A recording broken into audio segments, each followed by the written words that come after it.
we've got to get into across the board, from the kids all the way through to the adults. It is a show that's going to be beautiful. Not only are we dressing grey in the best accessories for the season, I do need some help, but we're also going to try our hand at some darting today.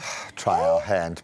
Really try our hand. You see how I connect it, and then every once in a while I can be amazing at darts, but I say it's quite sporadic and few and far between. No, I absolutely love it. We're going to get into so much this morning. So we're going to celebrate the power of potential in so many different guises, on the sports field, in the classroom, through innovation on another level. It's going to be a little bit humbling. So yes, we did come into a dartboard. The World Cup of Darts isn't happening here, but it gets underway this week, and Grant the Samurai Samson is going to prove why he has his name. He is going to unpack South Africa's chances, show us why darts is such a massive sport at the moment, but all about strategy, about very quick maths. It's true. Things that will make it surprising that I can play darts. No, it's an amazing accuracy, sport. and I think we forget that because all we just see is this, and then we try to get it on the bullseye. BMT, big match temperament. Ooh. It's there. You've got to get this tiny little thing into this tiny little thing.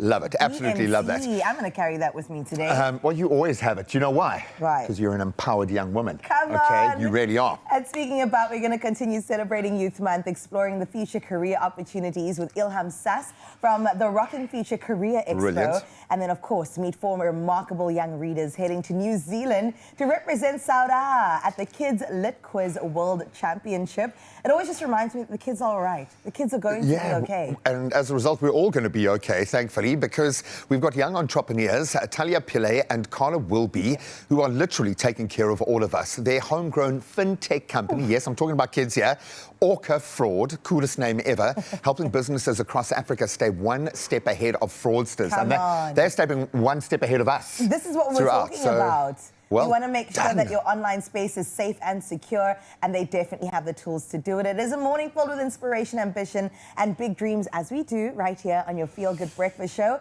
I, of course, have to take care of the adult stuff. Are you going to take us back down to earth as we head into the brand new day? Means taking stock of yesterday, and yesterday was a little bit of a crazy start to the week across the globe. So we're going to tap into some of the sporting headlines, a couple of those friendlies giving us an early indication of form. We know the French looked incredible in their warm-up match against Northern Ireland last night, so I'll get into some of those results. But right now, we are going to bring our feet firmly back down to earth, recap yesterday's major news headlines. Well, thank you so much, Graham. Let's get into it. 3 minutes after 6, let's get into your national news headlines, where South Africa is the only G20 country to receive a Fitch ratings upgrade this year, marking a rare bright spot in a cautious global credit landscape. Now, the agency lifted its long-term foreign and local currency ratings from BB to BB minus to BB after nearly 21 years, citing improved fiscal management and steady progress in stabilizing debt. All three major global agencies now place South Africa on a positive outlook. Now, this reflects growing confidence in reforms led by Finance Minister Enoch Godongwana, including wage restraint and tighter spending control. In other news in South Africa, the chairperson of the Portfolio Committee on Home Affairs, Mosa Chabane, has welcomed President Cyril Ramaphosa's announcement of tougher measures to curb illegal immigration, calling for urgent implementation across government departments. He said the president's directives provide a clear framework for coordinated enforcement, including stronger border control, expanded inspections, and fast-tracked immigration cases through dedicated courts.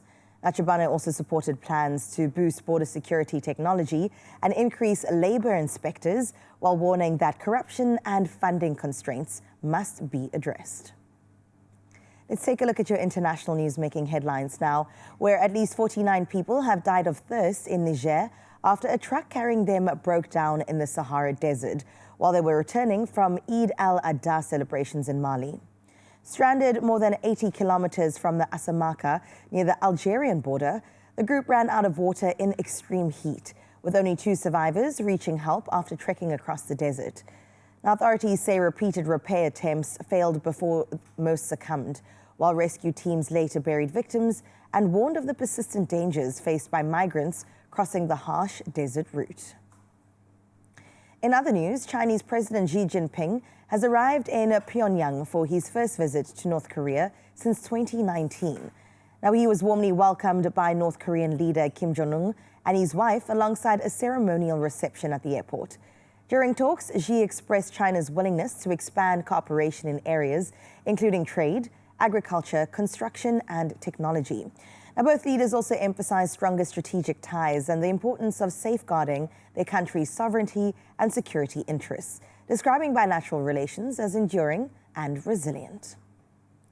Let's close off your first bit of news on this Tuesday by bringing it back to the mother city with Cape Town's dining scene that has earned fresh international acclaim, with marine-inspired Amura named among the world's most beautiful restaurants for 2026.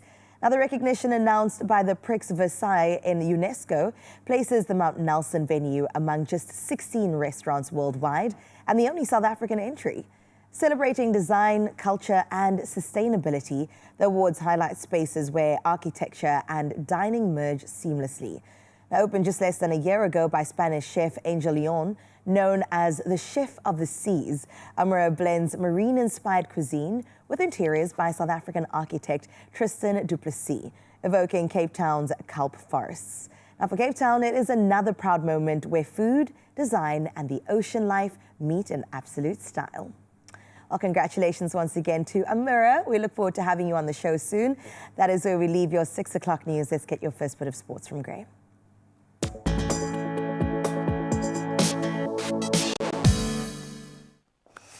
Oh, in a rich vein of sport like this, difficult to know where to begin. So let's start with the National Pride plug-in. On the footballing front, South Africa's women's football team, they are in action today, taking on Japan in their second international friendly. Banyana hoping, of course, for a much improved performance after Japan claimed a rather surprising 5-0 victory in their first meeting between the two sides. Kickoff for that one in Osaka is at 8:30 a.m. South African time. Spare a thought, pump some positive energy that way, but I would imagine very different outcome this time round as we continue to test the depth of that squad. Now, speaking of which, we can get back into the FIFA World Cup lane as France sent out quite a message. They wrapped up their World Cup preparations with a 3-1 victory over Northern Ireland in Lille, a hat-trick from Bayern Munich star Michael Olise. He was phenomenal, stole the headlines as Les Bleus head to the tournament in a very confident mood. Elsewhere, the Netherlands, they edged out Uzbekistan 2-1, while Colombia, they defeated Jordan 2-0. Now let's get into rugby as we start to think about our national setup there on the gents side of the draw as well. Pepsi Buthelezi and Carlos Sadie, they've both been called up for the Springboks squad for the ongoing training camp in Johannesburg. So the pair joined the Springboks along with a number, obviously, of Stormers players who returned yesterday following their exit from the URC. And of course, that loss to Leinster in Ireland. But great to have them back in the fold. The Springboks will open their season against the Barbarians in Gqeberha on the 20th of June. Now we can get into cricket. Mixed feelings about this one because we love Afghanistan and what they mean to world cricket. But India is certainly sitting at the top of the pile right now. They recorded the biggest victory in their test history, in fact, yesterday, crushing Afghanistan by an innings and 300 runs. And that was in their one-off test in New Chandigarh. So after posting 564 for 8 declared in their first innings, India then bowled out Afghanistan for 152 before enforcing that follow-on. Visitors then dismissed for 112 as India completed a dominant victory inside 3 days. Just to send out a message to the rest of the cricketing world, unless we thought it was all about the shortest format of the game. Well, that's where we're going to leave our sport for now. We'll keep touching on those headlines on the top of the hour each hour. But also vitally important to track the weather at the moment. So let's see what this Tuesday has in store for us.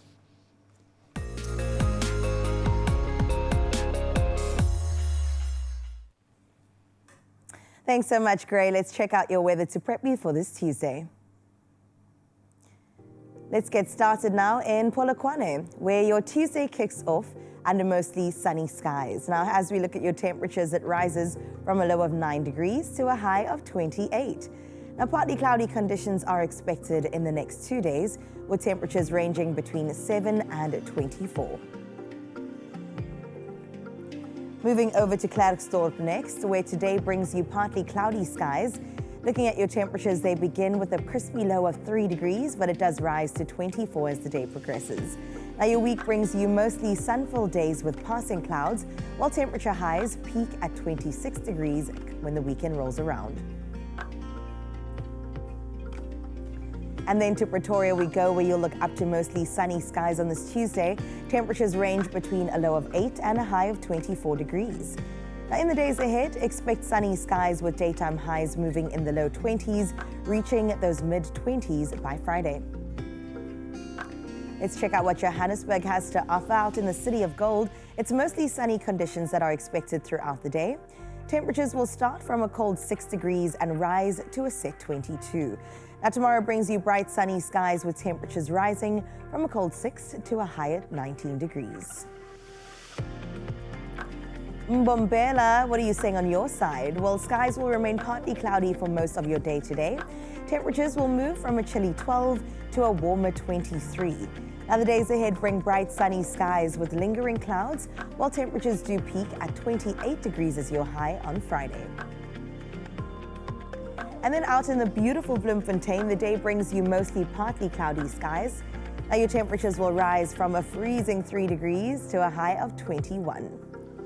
Tomorrow does bring you some sunny skies with cloud cover gradually moving in as temperatures rise from a low of 3 degrees to a high of 20. And then to the coastline we go. On the side of Richards Bay, today will be mostly sunny with a few lingering clouds. Now, your temperatures will range from a cool 14 to a nice 23 as your high. Looking ahead, sunny skies do dominate your week with temperatures peaking in the mid-20s. Out in Durban, expect fairly plenty of sunshine throughout the day today. Temperatures range from a low of 13 to a high of 23 degrees. And as we look into the week, sunny skies take center stage with cloud cover expected to increase as the weekend approaches. Let's see what Mthatha has to offer. Well, on this Tuesday, the day does remain pleasant with partly cloudy skies. Bit of a chilly start, 8 degrees is your low with a high set at 19 degrees. And as we look ahead, your week ushers in mostly partly sunny conditions with tomorrow's temperatures sitting between 7 and 23. And then we head to Uba, formerly known as Craddock, where you can expect a mix of sun and cloud throughout your day today. Temperatures move between a freezing 3 and a high of 19 degrees. Now, cloudy and humid conditions are expected throughout your week, with tomorrow's temperatures ranging between a low of 6 and a high of 21. Gompo City, formerly East London, your day will unfold under mostly cloudy skies. Now, your temperatures sit between a low of 12 and a high of 21. And as we do look ahead, tomorrow will be the last clear day before cloudier conditions move in, with temperatures ranging between 14 and 23. Then into Gqeberha we go. We're out in GQ, it's mostly cloudy skies that are on the cards. Temperatures move between 9 and 21. Now, taking a look ahead, a low of 12 and a high of 22 is expected for tomorrow, with skies remaining partly cloudy throughout the week. And then in the gorgeous George, on this Tuesday, you can expect partly cloudy skies with light showers forecast throughout. Temperatures will drift from a brisk 9 degrees to double up to 18 as your high, and an increase in cloud cover is expected in the coming days, with temperature highs not exceeding 21. Cape Town, on your side of town, it's mainly cloudy conditions that are expected, with rain developing in the morning. Our temperatures range between 9 and a high of 18 degrees. The outlook for the week does remain mostly cloudy, with rain averaging around 37% across. And then into Sutherland we go, where the afternoon will bring scattered showers across your region. A very cold start to your day. Just 2 degrees is what you can expect as your low, with a high of 17. Now, heading into the week, expect daytime highs below 18 degrees, with conditions remaining mostly cloudy. And that brings us over to Kimberley, with partly cloudy conditions that will dominate the forecast today. Now, your temperatures will rise from a low of 3 to a set high of 22. Sunny conditions will slowly turn cloudier over the coming days, so prepare yourself for that, while temperatures do peak in the lower to mid-20s. And then finally, it is Uppington. We're out in Up East. The day remains partly cloudy with sunny breaks. Now, temperatures start from a very cold 3, but rises to a nice warmer 24. And tomorrow does bring you mainly sunny skies with temperatures moving between a low of 7 and a high of 26 degrees. Well, hopefully you took some notes and prepared yourself for the Tuesday ahead of us. For now, though, let's get into the show by welcoming in Willie de Koning out in Buffalo, Kugompo City, to send through this gorgeous morning sunrise view. I know it's very early in the week, but I'm just going to say this is my favorite so far. Willie, free Willie, this is amazing. Thank you so much for capturing the beautiful foreground of that water. Were you on a boat? Were you on a ship? And then, of course, capturing the sky just before the sun breaks the day. 22 degrees is what you can expect out in Kugompo City. And Willie, we wish you a beautiful day. Thank you for making ours so far. But we do still have 7 and 8 o'clock to get into. Here's the number again, 063-036-9649. For now, more urgent matters do call. It's all about fashion, and we need your help. Please, if you happen to know Willie de Koning this morning, tell him thanks for taking such a great photo and just shout, "Free Willie!" wherever he goes today. He deserves it. Oh, guys, I need some help. I'm torn here. It's, now that we've seen the weather, obviously time to layer up. We've got a lot of cloud cover, a little bit of a chilly vibe in Cape Town for today. I need to lever up stylistically and start adding some layers, but I cannot decide. I love this. So we've got classic caps, scarves, sleek boots, bags. The right accessories can completely transform any outfit. We prove it on the show every day, and it is a hashtag Tuesday, and I desperately need your help to choose between two kind of little pods of accessories to pair with my base look. So we've got a cream knit collar jumper with black slim flick trousers. I do love the little zip here. It just gives you a bit of play. You can have the polo neck vibe or not, but it's a great palette to work off, nice and kind of neutral. The earthy tone really does lean into both of these looks. So let's start with option one. We've got a brown checked fringed scarf, which kind of speaks to the season beautifully. The faux leather weekender bag. Very, very cool. I might just sneak this whole capsule just to get my hands on that bag. And then we've got the classic black leather loafers, classic sophisticated look. Absolutely love me the flat cap. I think you could see by how much I wore it last week. Absolutely love that. Option one, beautiful. Oh, option two, equally so. Grey cropped Melton jacket. Melton is the vibe at the moment. Then a classic grey knit beanie. I don't think I've worn a beanie for a few seasons. Love that. Faux leather backpack. Again, absolutely beautiful. You can dress it up, dress it down. And then we've got our chukka boots or Chelsea boots kind of vibe there. Love the contemporary look. Even just the finishing touches, the styling on the boots, how that can tie this all together. Tonally, both would work beautifully. In terms of what I need for my day, both would absolutely smash it out the park. I can't decide. Please, what are you leaning towards? Head over to the Expresso social media pages. Vote for your favorite look. You can vote for both if you want, but just push one a little bit further ahead because we're going to struggle with this one. And please include hashtag styled by Woolies. And you can also get some inspiration. Yes, Father's Day is around the corner and you can gift him right, okay? You can get 30% off men's gloves, scarves and beanies shopping online until the 11th of June. So we're giving you some inspo here. You can shop this offer online at woolworths.co.za, and that's the only place. And those T's and C's obviously do apply. But head over to our socials. Help me make up my mind. What cap am I wearing today? Absolutely love both looks, so I don't think we can go wrong. We'll see you now. Wow.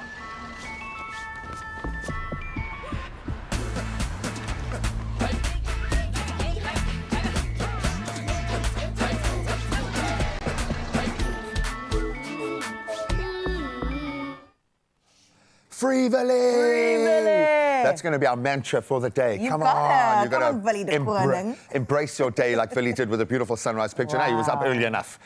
When you see the sun rising off a reflected ocean, you're like, okay, you win, bro, you That's win. what I said. But early to say, but it might be my favorite pick of the week. But listen, darts, we haven't done this in a while. I don't know who's going to win. Who's going to, I'm going to try. I'm hoping the end of it will meet the board. She's a hustler, baby. Yes. I have a feeling there's a game being played here already.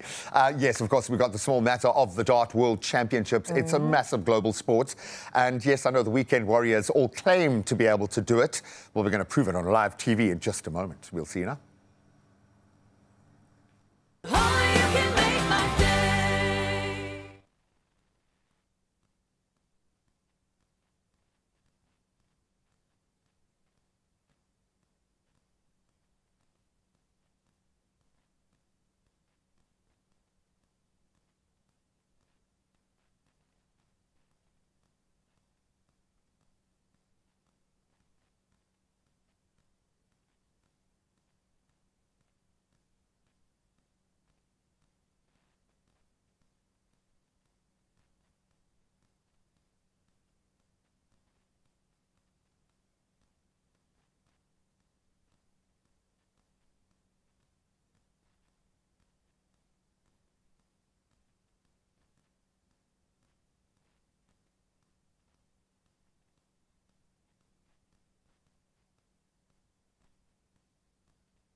like that, you're back on your Feel Good Breakfast Show. A very good morning to you, Expresso fam. We've said and reminded you that it is in fact a youth month as we approach the 16th of June. So we put our question out to you, especially those that have already graduated the high school season.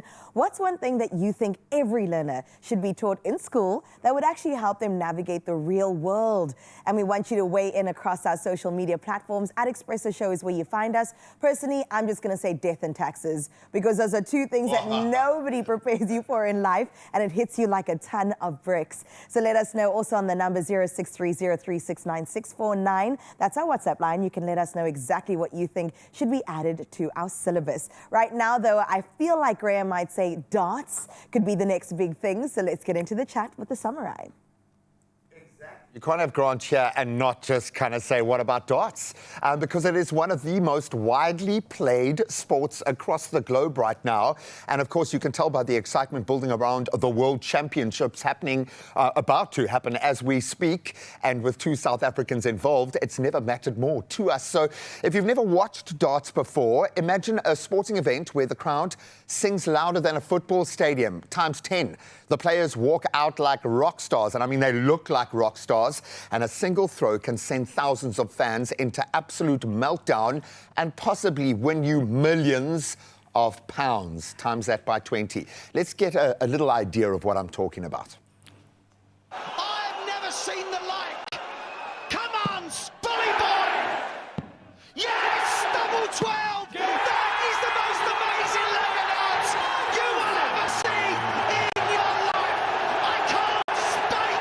I can't speak. Absolutely unbelievable. Oh, as he quietly sips his water. Absolutely electric. The World Cup of Darts gets underway this Thursday, bringing together the best players from around the globe in one of the most entertaining, as you've seen, entertainment, I think, events. I'm not even going to call it a sporting event. It is massive, and South Africa will be represented by Graham Philby and Devin Peterson this year. So joining us to unpack the tournament and the sport is one of South Africa's top guns. He is a sublime darts player and a wonderful human being, Grant the Samurai Samson, and you'll understand why, buddy. Morning. Woo! Dude, how your little nerves must be going on a roller coaster looking at that. Just watching that was crazy, because we actually watched that match, and both of them were on a 9-darter. That is probably the best leg ever played. And we seem to be in a golden era. We've still got some of the best of the past generation, the Luke Littlers of the world, and I know this. I was there in the UK. Well, actually, for both of the big year-end New Year's tournaments, it gets more traction than English football in England over the end of the year. And Luke Littler has put the sport on the map. I mean, every dart player was watching Phil Taylor, or you know. And there were like 3 or 4 guys that would win it with. You didn't even have to ask for a name. They would just put them in a hat, and then you would choose out of those 3. Today I have family, friends calling me, look, my kids want to play darts. What do I do? Well, because of Luke Littler. And it's accessible. So let's talk about the World Championship first and frame that, because we're weekend warriors. I was joking that there was a particular modality that I would play darts in, not really comfortable at 8 o'clock in the morning in that modality, which is hilarious to me. But you guys, you have to play on a level of nuance, level of competitiveness that's just, and at the World Champs, this kind of legitimizes the entire sport. Yes, it does. So how important is this moment in the world of darts? Put the World Champs in perspective for us. Look, the World Cup of Darts is the only pairs event on the PDC calendar. So, wow, okay. You know, fans loved it before. It was a pairs event, but you have to play, singles format. Then to win, say it's tied up. So then you have to play a team event, which is a doubles event. I love that. Leg to win the match. So the fans used to love this doubles event. The stakes are even higher, man. Yeah. So the PDC hasn't changed it to, just doubles only, which is crazy, because now you're so used to just playing for yourself. Now I have to think about my partner here. So you've got to set him up, you've got to compensate. I had a video call with Devin and them last night, and they are pumped. I mean, I'm backing them to go. So what is their style? Talk to us about the chemistry in these two. So we're obviously talking about Graham Philby and Devin Peterson, two of the top guns here in South Africa.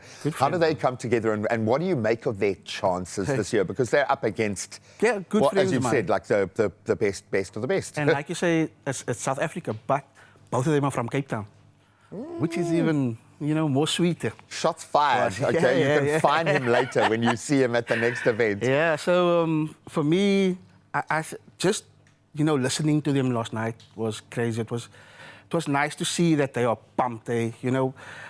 Devin knows Graham's style of play. Graham knows Devin's style of play. So, you feed off each other on stage.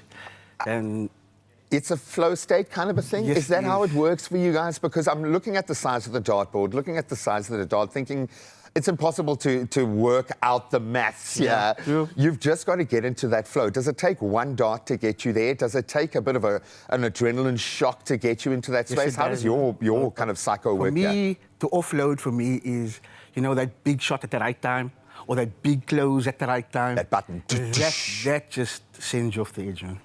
I think people might have a few misconceptions. I think your maths game has to be pretty strong. Yeah. He says as he lowers his head and shakes it in shame. Because you've got to kind of go on the fly here. So Yeah. maybe what are a few things about darts that people might have a misconception? Like you have to have 4 beers before No. you're allowed to play darts, No. which is not true. Yeah. Look, in the past, people used to say darts is a pub sport. Yeah. Today, different story. You have I mean, darts look in at that school. screen, dude. You have darts in schools all over Cape Town, all over the world actually now. So, I mean, the ADG, Devin Peterson, has created this IDSL, so International Darts, a school league. So these kids get, exposure, overseas, internationally. So And that's also crazy. life mentoring. Yeah. There is something beautiful about the chemistry in these spaces as well, because there is community, there is culture. And the likes of Luke Littler are an example, a manifestation of how much energy the older True gents story. are pouring and ladies are pouring back Yes. into the system. What do they have to do to win this thing? Is there that on the cards? What's a successful outing for Team SA in this environment? Look, remember, the crowds these days loves the underdog. And South Africa is an underdog. We are. I can tell you, just knowing Devin and Phil and Graham, Devin is that person on stage where he wants you to feel he is there. So he's going to be the loudest on stage. Right. He's going to just, give And it those 20. fans will love that. They'll love it. So that is, I think, South Africa's... Oh man, I've got card. such goosebumps. My little heart is pumping. I'm Yeah, sweating. I'm even getting goosebumps. I know, I get it, man. Well, thank you so much for being here and opening a window into your sport, and also for pouring back in, Yeah. because I know there is always a group of mentorees Yes. around you guys, which I love. So thank you so much for that. A little bit later, in just a moment, in fact, we are going to be giving a demo of all of our ability right now. I have a feeling Carissa's going to be amazing, okay? But we are more focused on the big guns. The World Cup of Darts gets underway this Thursday. It's pairs going head to head, which we love. If you've never watched darts before, this might just be the tournament that turns you into the Uber fan. You'll be getting dressed up and flying to other countries, okay? If you love this and your interest has been piqued, then please stick around, because Grant, the Samurai, is going to prove why he has that name, and a little dance lesson that we can all take part of. And the crew have very wisely positioned themselves at a safe distance. I can see them angling this dartboard everywhere we go. Yes, it's a safe place, hopefully, because he's going to start. We'll see you after this. I just watched the whole band just move.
It's my feel-good breakfast show.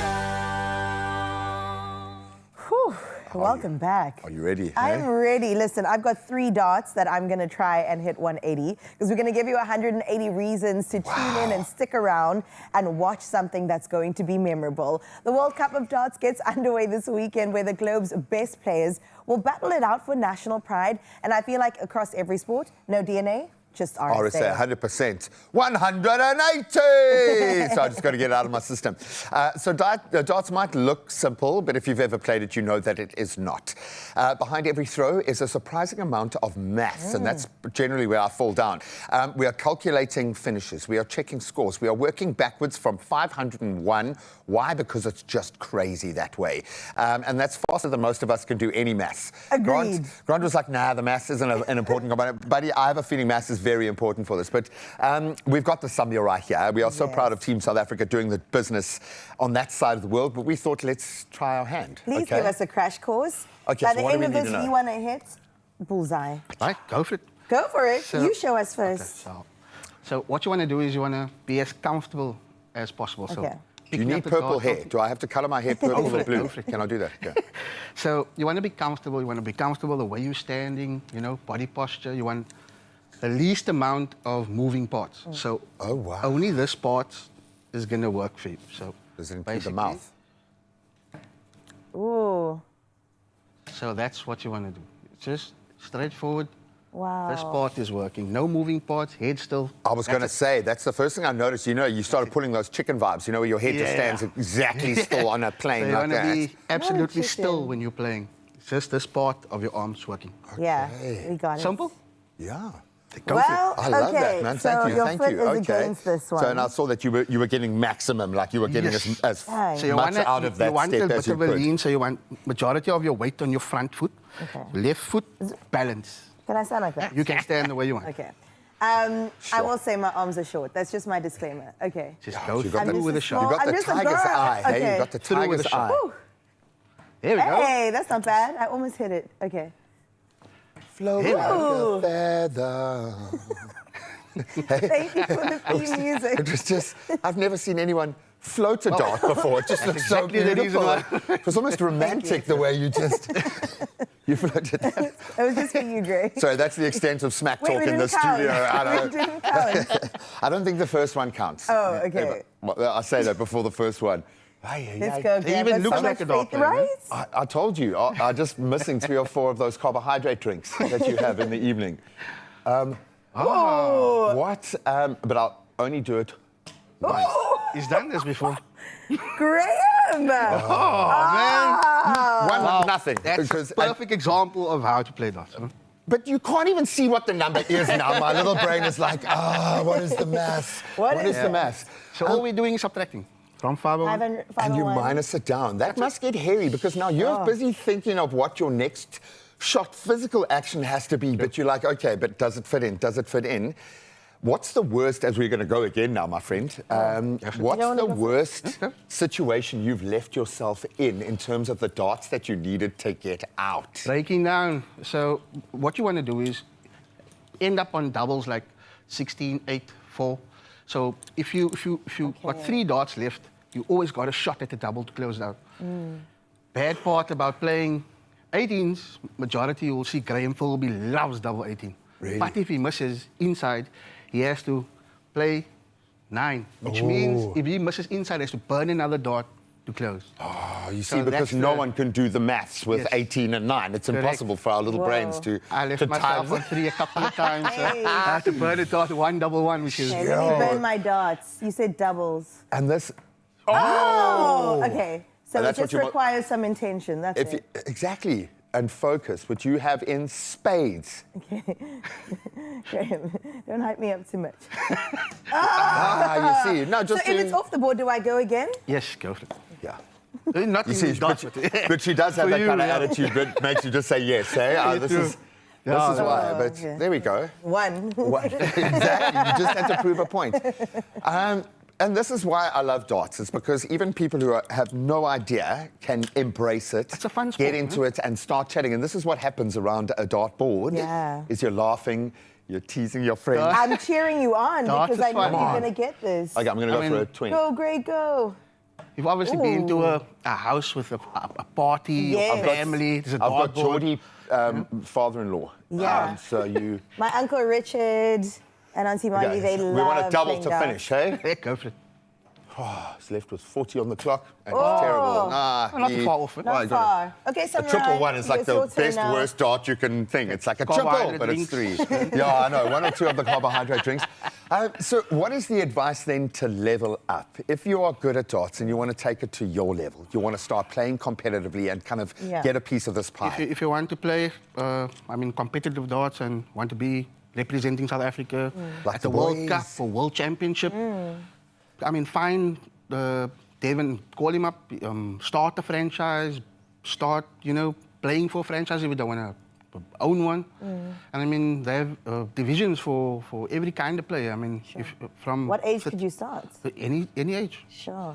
Like I said, there's darts in schools right now, so they have dartboard maths for if you want to. Oh, man. I don't know if I would have passed or failed in that space, but I would have enjoyed it. I would have enjoyed the ride. They even have an app that they're going to launch soon. Wow. So that's from beginner level to pro level trainer, so coaching. And where would you put us between beginner and pro? Like, In between, Yeah. eh? Yeah. I'm a hustler, baby. Oh, I love that. I just want to say to the original hustler that I used to go to, that place called Hunters, and I promise you it wasn't a bar, and we used to hustle playing darts and pool, and I was no good at either. I love you, Guy. Thank you for being the better half of our chemistry. I'm hoping the South Africans can go and do it. This Thursday, of course, the World Cup of Darts, proudly represented by Team South Africa, and I think they're going to do really, they're really going to well. cause some major upsets, I can tell you that much. Oh, we love love it. to And see the first it. game is against the Seeds, which is Sweden. Ooh. Oh, and you know how we Knock feel about Sweden the out Swedes. and We're good to go. No, actually, we love the Swedes, but just not on Thursday. We'll continue with a bit of fun, madness, and mayhem after this. Our very humbling show continues with the power of youthful potential after this. See you now. Only you can make my day.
It's my feel-good breakfast show. Welcome back. I'm sorry, the childlike face, the smile, the enthusiasm is going to be here all day. We are just covering the coolest stuff today, and we are just jumping from one amazing space to another. Two-time world bodyboarding champion Tristan Roberts is in the middle of, I think, one of the most remarkable runs of his career at the moment, and he's doing it quite literally on the edge of the ocean. We love this guy. We love what he represents to his sport and to the ocean, I think. After a season that's seen him reach 3 consecutive finals, claimed 2 major event wins. Our Tristan Roberts is now just one step away from a 3rd World Bodyboarding Championship title. And even as these words come out of my mouth, I feel like I should be touching wood and everything else around me, maybe a board. While chasing titles on the world stage, he's also been giving back through his bodyboarding clinics, introducing the next generation to this incredible sport. And on top of that, he's documenting the journey in what sounds like the most awesome film project called Road to 3. He's living it, and he's here on the Manifestation Station. But yeah, can we start with a round of applause from our non-existent studio audience? We got a lot of ocean people here. We got some nature boys here. Buddy, congratulations. Thanks so much, man. When you hear someone try and summate the year, the stanza of life that you're in 30 seconds, how do you feel about what's going on? It kind of feels like you want to document and mark this down in history as much as anyone else. How are you in the middle of this insanity? It's pretty crazy. Like, I don't think when I heard you introduce me now, it kind of sets in a little more. I've been on the road for the last 7 weeks, so I've just been home for just working off the jet lag as we speak. So yeah, I think it's all starting to settle in still, and doesn't really feel too real yet. Don't own it just yet. Exactly. Don't own it just yet. And not going to count my chickens before they hatch until October later this year when we get to the final event. And obviously, I'm in the best position I've ever been in my career, so just trying to make the most of it for now. What does terra firma mean to you when your safe place is out in one of the craziest spaces on the planet? How do you center yourself and bring yourself back? Because you're in the middle of the eye of the storm maybe at the moment, and to keep yourself within and focused on the bigger goal. How challenging is that? Yeah, I think the key for me is just to go back to the ocean. You know, it's like I've been doing this for 20 years, and the beauty in the sport is that sometimes I get to do it alone, and I think that's where most of my manifestation time for myself happens. So since I've been home, I've already been in the water where it started, and alone, just kind of taking it all in, taking in the scenery around me, and just kind of enjoying it and bringing myself back to the place where it all started. I've been talking a lot about flow state today, and I would imagine having spent so much time out in those spaces, and yes, you're going to be challenged, you're going to be broken, you're going to have moments that no one is there to witness or experience with you.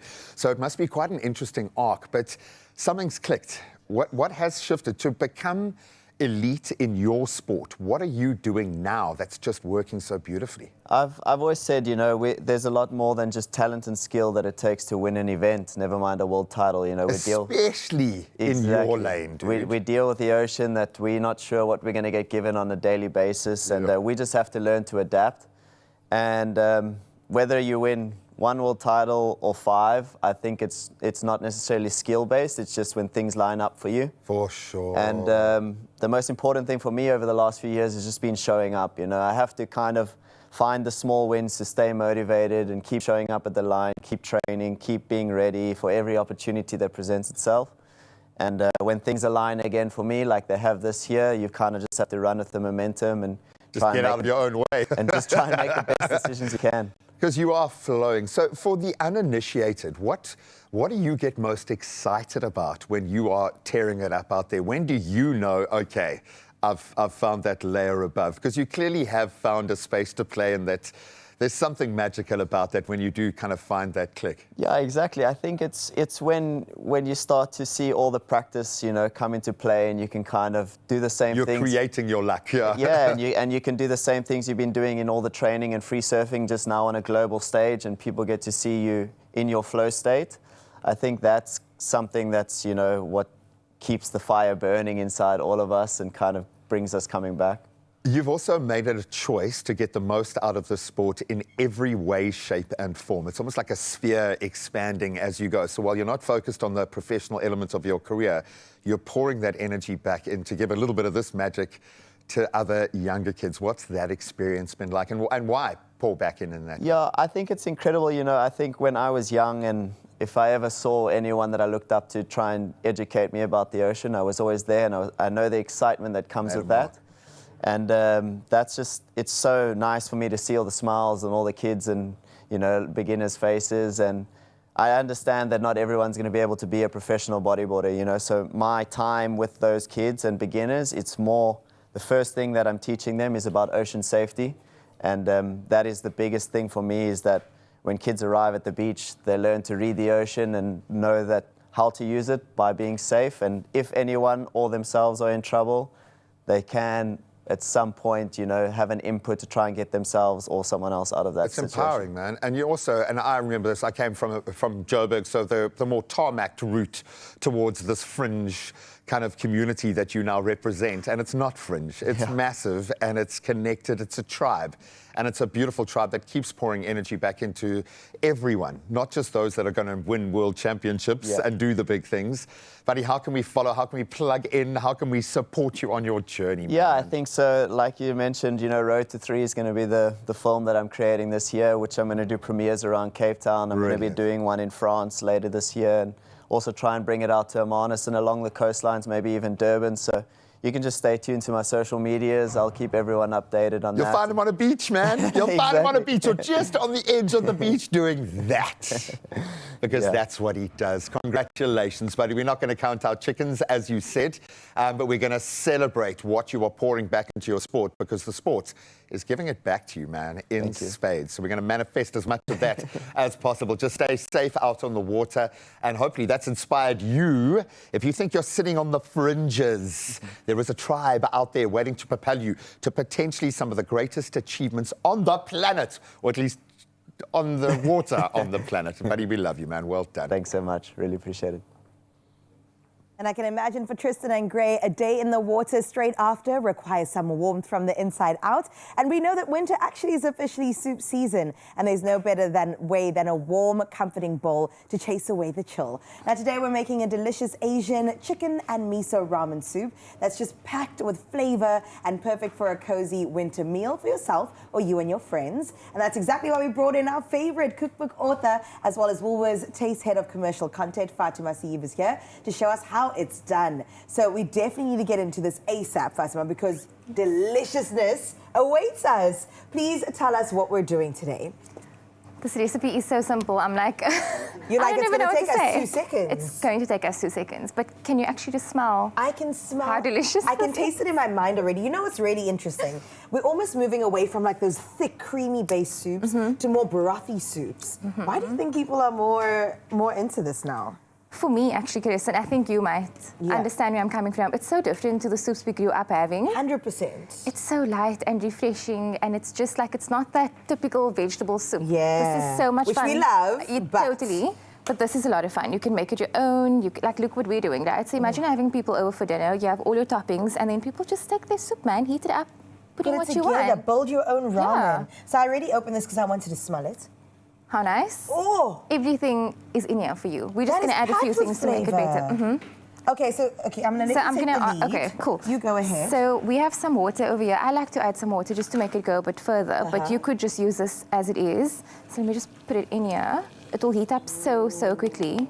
Beautiful. And it's made with free-range chicken, obviously. Lovely. It is. It's Thinks of Woolworths. everything. Quality. And then there's a beef one as well. I love the options that we have. I'm going to ask you which one you lean towards. I do Chicken or prefer the beef? chicken. Chicken. I do prefer the chicken, but I love both of them. It just depends on the mood, you know. But I think for a quick meal that you can put together in minutes with the leftover rotisserie, 2 chickens that we always get on a Sunday, some coriander, and all the delicious ingredients. Yeah. Oh, what is that? So this is some miso paste, my gosh. umami, salty, savory. Ooh. And you can imagine, you already smelt the broth, but imagine what it's going to do to You this. add it in. Yeah, we're just And going a to little goes a long way. Really little. You only need a teaspoon. Okay. Don't go more, otherwise it's going to be a bit too salty, but you can taste and adjust if you want. Okay. Right? So we're just going to let this Trying to see the ingredients, simmer. because I could smell a bunch of delicious things in that, hey? Yeah, the turmeric's coming through, the black pepper, the chicken stock. My Everything. goodness, fresh, pungent. Yeah. And then we've got our noodles that we're just going to build up here. Yeah, so this is the medium egg noodles from Woolies, and that's what they look like in the packet. I think you get like 5 or 6, and they are so great. But to this, I'm going to add some of my shredded chicken. Okay. You could add it in afterwards if your chicken's warm, but I just wanted to get a bit warm and, you know, absorb some more of that flavor. I mean, Fatima, it is winter, and we want something warm and delicious, but also something comforting, something familiar, and I think that is the perfect combination. Totally. And did you spot that they're halal? I'm so excited. They're halal too, They both the are. chicken and the beef. Both of them. Oh my Fully halal, so they goodness. are really, really cool. I actually went to Durban a couple of weeks ago and I bought a few bags and left it in the cupboard, and my husband was like, what should I make? And I said, open the cupboard, there's noodles and There there's are broth. options, There's chicken in the exactly. fridge, just make it. And he loved it. Add a boiled Completely egg on enjoyed it. top and you're good to go. Totally. Okay, this- so key ingredients, we've got some broccoli stems. yeah, tender this stem is tender broccoli, stem. The noodles. Your egg noodles, yeah. But you can make this your own. So you could also add some pak choy, which you just put in a pan for a minute. love that. Add some charred baby corn, or those corn giblets. Oh, just use anything. Edamame, it all works. Oh my Just gonna pour that over. And look at that broth. And you can smell it, right? You can smell that intensity, Oh my that gosh. gorgeous, gorgeous flavor. Oh, I know you said you're trying to make this go further, but this is a so meal good. for one, girl. I mean, I have my own one. Oh, so you it's do okay. have your own one. It's You do have your, fine. we don't have to fight today. And then Yeah. you just decorate it with a bunch of things. Yeah, what would you add? Everything. Everything, okay. Some chili, let's go. some eggs, some sesame seeds go a long way too. They're so good for the crunch. And that one has some crispy onions, so you really can play around and just make it your own. Go down the aisle, see what you like. Yes. Add a little sprinkle, man. See what speaks to you. I'm trying to see how they place the coriander. Oh, we're going to see if we can style ours You better. know what I'm saying? Okay, it's a competition, man. Totally, it's always a competition. Always. And you love the Let's little see. bites of freshness in between. And then to top it all off, some sesame seeds. And add some more for color. Of course. Oh, this smells We're eating the rainbow this morning, and now we've got to taste the rainbow Yeah. too. So I'm going to pass us both some spoons to get into this. Let's do Cheers it. to us, Fatima. I love this for us. Ramen for breakfast. This is perfect. I actually want a piece of chicken. Oh yes, take the chicken. See. Cheers. Oh. It's perfect, right? Do you feel warm? I feel warm. It's like somebody hugged my insides and said, "This is for you." That is This is so stunning. good. Absolutely delicious. Key ingredients, do what you need to do, but I would highly recommend all of this put together so wonderfully in less than 5 minutes. I mean, come on. That sounds like a delicious weeknight meal. If ever I've seen one with the beef, would you put beef pieces in it? Yeah, so you could do your steak pieces on top. You just fry it in a pan, however you want it, medium rare, whatever. Yeah. Let it rest and then slice it up. Put it over, and then you could do mushrooms with that one. So just fry some shiitake mushrooms or normal mushrooms, whatever you have in the fridge, just for about 2 or 3 minutes.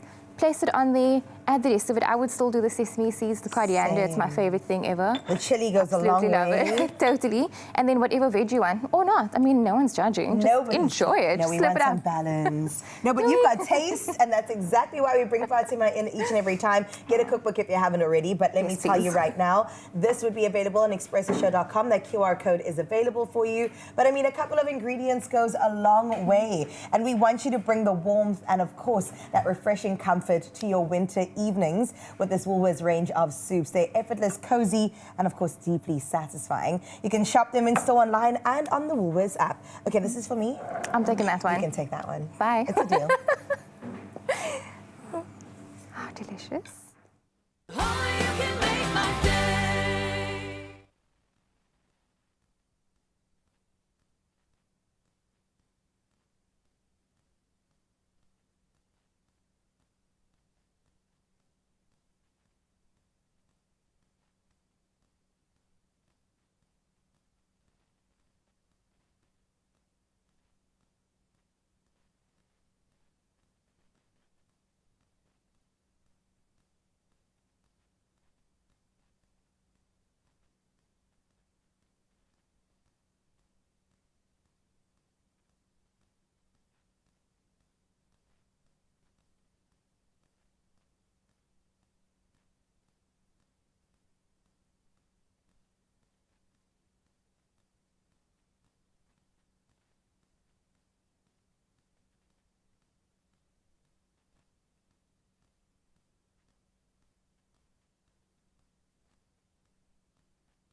Yep, please stay there. I'm excited for the children.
Stubborn cough? Asjiki. Trust the cough doctor to sort you out and keep bossing it with Bostel. Find Bostel at your nearest retailer or pharmacy today. Busy morning, big energy. Add a cough, tries to step in. No, thank you, not on my watch. I boss it quick with Borstal, the trusted cough fix that Mzansi's relied on for years to help handle a troublesome cough associated with colds and flu. Borstal is also available in delicious orange and peppermint, helping get rid of phlegm so that you can just keep it moving. And now it's your turn to win as well. Your own Bosa moment, in fact, if you head over to the Borstal Facebook page and enter this competition. So you could be one of 10 winners scoring a 2,500 Rand Puma voucher. Very nice. So please don't let a cough hold you back this winter. Boss it with Borstal and enter now. Good luck. Stubborn cough? Asjiki. Trust the cough doctor to sort you out and keep bossing it with Bostel. Find Bostel at your nearest retailer or pharmacy today. Well, it's just gone top of the hour. Let's dive straight into your 7 o'clock national news headlines, where Gautrain has marked 16 years since its launch on the 8th of June 2010, reaffirming its role as one of South Africa's most successful public infrastructure projects. Now, the rapid rail system has recorded more than 216 million passenger trips, linking commuters to work, education and business across Gauteng. Covering an 80-kilometre network with 10 stations, it is supported by feeder buses and continues to ease congestion in the province's economic hub. Now, the Gautrain Management Agency says innovations such as discounted Kieva mover fares, as well as partnerships with the taxi industry, have expanded access. In other news in our country, South Africa is the only G20 country to receive a Fitch Ratings upgrade this year, marking a rare bright spot in a cautious global credit landscape. Now, the agency lifted its long-term foreign and local currency ratings from B- to BB after nearly 21 years, citing improved fiscal management and steady progress in stabilizing debt. Now, all three major global agencies now place South Africa on a positive outlook. This reflects growing confidence in reforms led by Finance Minister Enoch Godongwana, including wage restraint and tighter spending control. Internationally speaking now, Iran and Israel have said that they had halted attacks on each other after an appeal from US President Donald Trump yesterday, urging both sides to, quote, stop shooting, end quote. Tehran warned it would and could resume strikes if Israel operations in Lebanon continue. Now, the brief de-escalation followed 24 hours of intense exchanges, including missile fire and strikes on energy-linked targets in Iran and Israel. Oil prices eased and the dollar retreated as markets reacted. Now, both sides had earlier framed their actions as retaliations linked to Hezbollah operations in Lebanon and ongoing cross-border violence. Meanwhile, at least 49 people have died of thirst in Niger after a truck carrying them broke down in the Sahara Desert while they were returning from Eid al-Adha celebrations in Mali. Stranded more than 80 kilometers from Asamaka near the Algerian border, the group ran out of water in extreme heat, with only 2 survivors reaching help after trekking across the desert. Now, authorities say repeated repair attempts failed before most succumbed, while rescue teams later buried victims and warned of the persistent dangers faced by migrants crossing the harsh desert route. Let's close off on a feel-good note with the FIFA World Cup just days away. Football is quietly delivering one of its most uplifting stories yet, as refugee and displaced communities find belonging and fresh beginnings through the game. Across continents, UN-backed initiatives such as the More Than a Game are turning dusty pitches into places where children settling into new countries rediscover both joy and confidence. Canada captain Alphonso Davies, born in a refugee camp in Ghana to Liberian parents who fled the Second Liberian Civil War, is a powerful example of that journey. Now, his family later immigrated to Canada when he was 5 years old.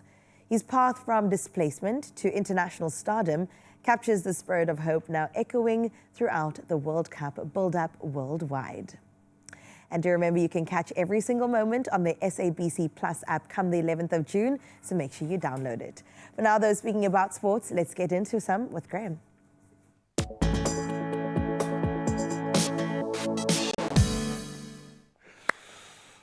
So much to get excited about on this Tuesday morning. Let's start in the footballing lane, where South Africa's women's football team are in action later today as they take on Japan again. That's in their second international friendly. They've got a lot to prove. Banyana will be hoping for a much improved performance after Japan claimed that 5-0 victory in the first meeting between the two sides and caught us napping. Kickoff in Osaka's 8:30 a.m. South African time. Send some positive energy that way, please. Now, of course, as Carissa alluded to, the build-up to the FIFA World Cup now in full swing. And in those preparation matches, France have sent a message. They wrapped up their World Cup prep with a 3-1 victory over Northern Ireland in Lille. A hat-trick from Harry Kane's strike partner at Bayern Munich, Michel Ulysse, stole the headlines. In fact, he had 3 from 3 different spots, all equally sublime, as Les Bleus now head into the tournament in a very confident mood. Elsewhere, the Netherlands, they'll feel good edging out Uzbekistan 2-1, while Colombia, they defeated Jordan 2-0. Now we can get back into some rugby excitement building towards the Barbars. Pepsi Buthelezi and Carlos Sadie have both been called up to the Springboks squad for their ongoing training camp in Johannesburg. So the pair joins the Springboks along with a number of Stormers players who returned yesterday following their URC semi-final exit at the hands of Leinster in Ireland. It's great to have them back in the fold. The Springboks will open their season up against the Barbarians in Gqeberha on the 20th of June. Now we get into a moment in history yet again for India, as they really do underpin their status in the world right now. They recorded the biggest victory in their test history yesterday, crushing Afghanistan by an innings and 300 runs in their one-off test in New Chandigarh. So after posting 564 for 8 declared in their first innings, India then bowled out Afghanistan for 152, enforced the follow-on, and the visitors were dismissed for 112 as India completed a dominant victory inside just 3 days, just to remind us that they've got the long format of the game pretty much wrapped up as well. That's where we leave our sport for now. We'll touch on those headlines again at around 8 o'clock. The roads should be up and running. Let's get the latest from the traffic front.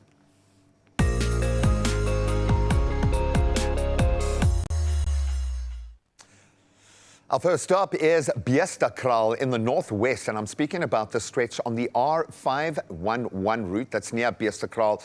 An accident involving a truck has now been reported, currently affecting traffic flow. Emergency services are on the scene. However, motorists should expect delays and are encouraged to proceed with caution or seek an alternative route. Looks like quite a serious one as that, so please be careful.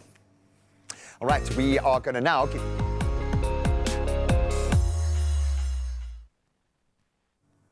Well, let's check out your weather for this Tuesday, starting out, of course, in Polokwane.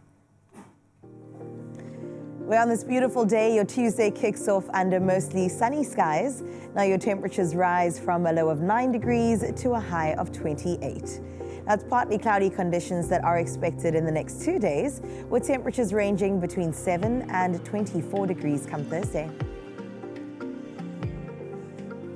And then we move to Klerksdorp, where today brings you partly cloudy skies. Temperatures begin at a low of 3 and reach a high of 24 degrees.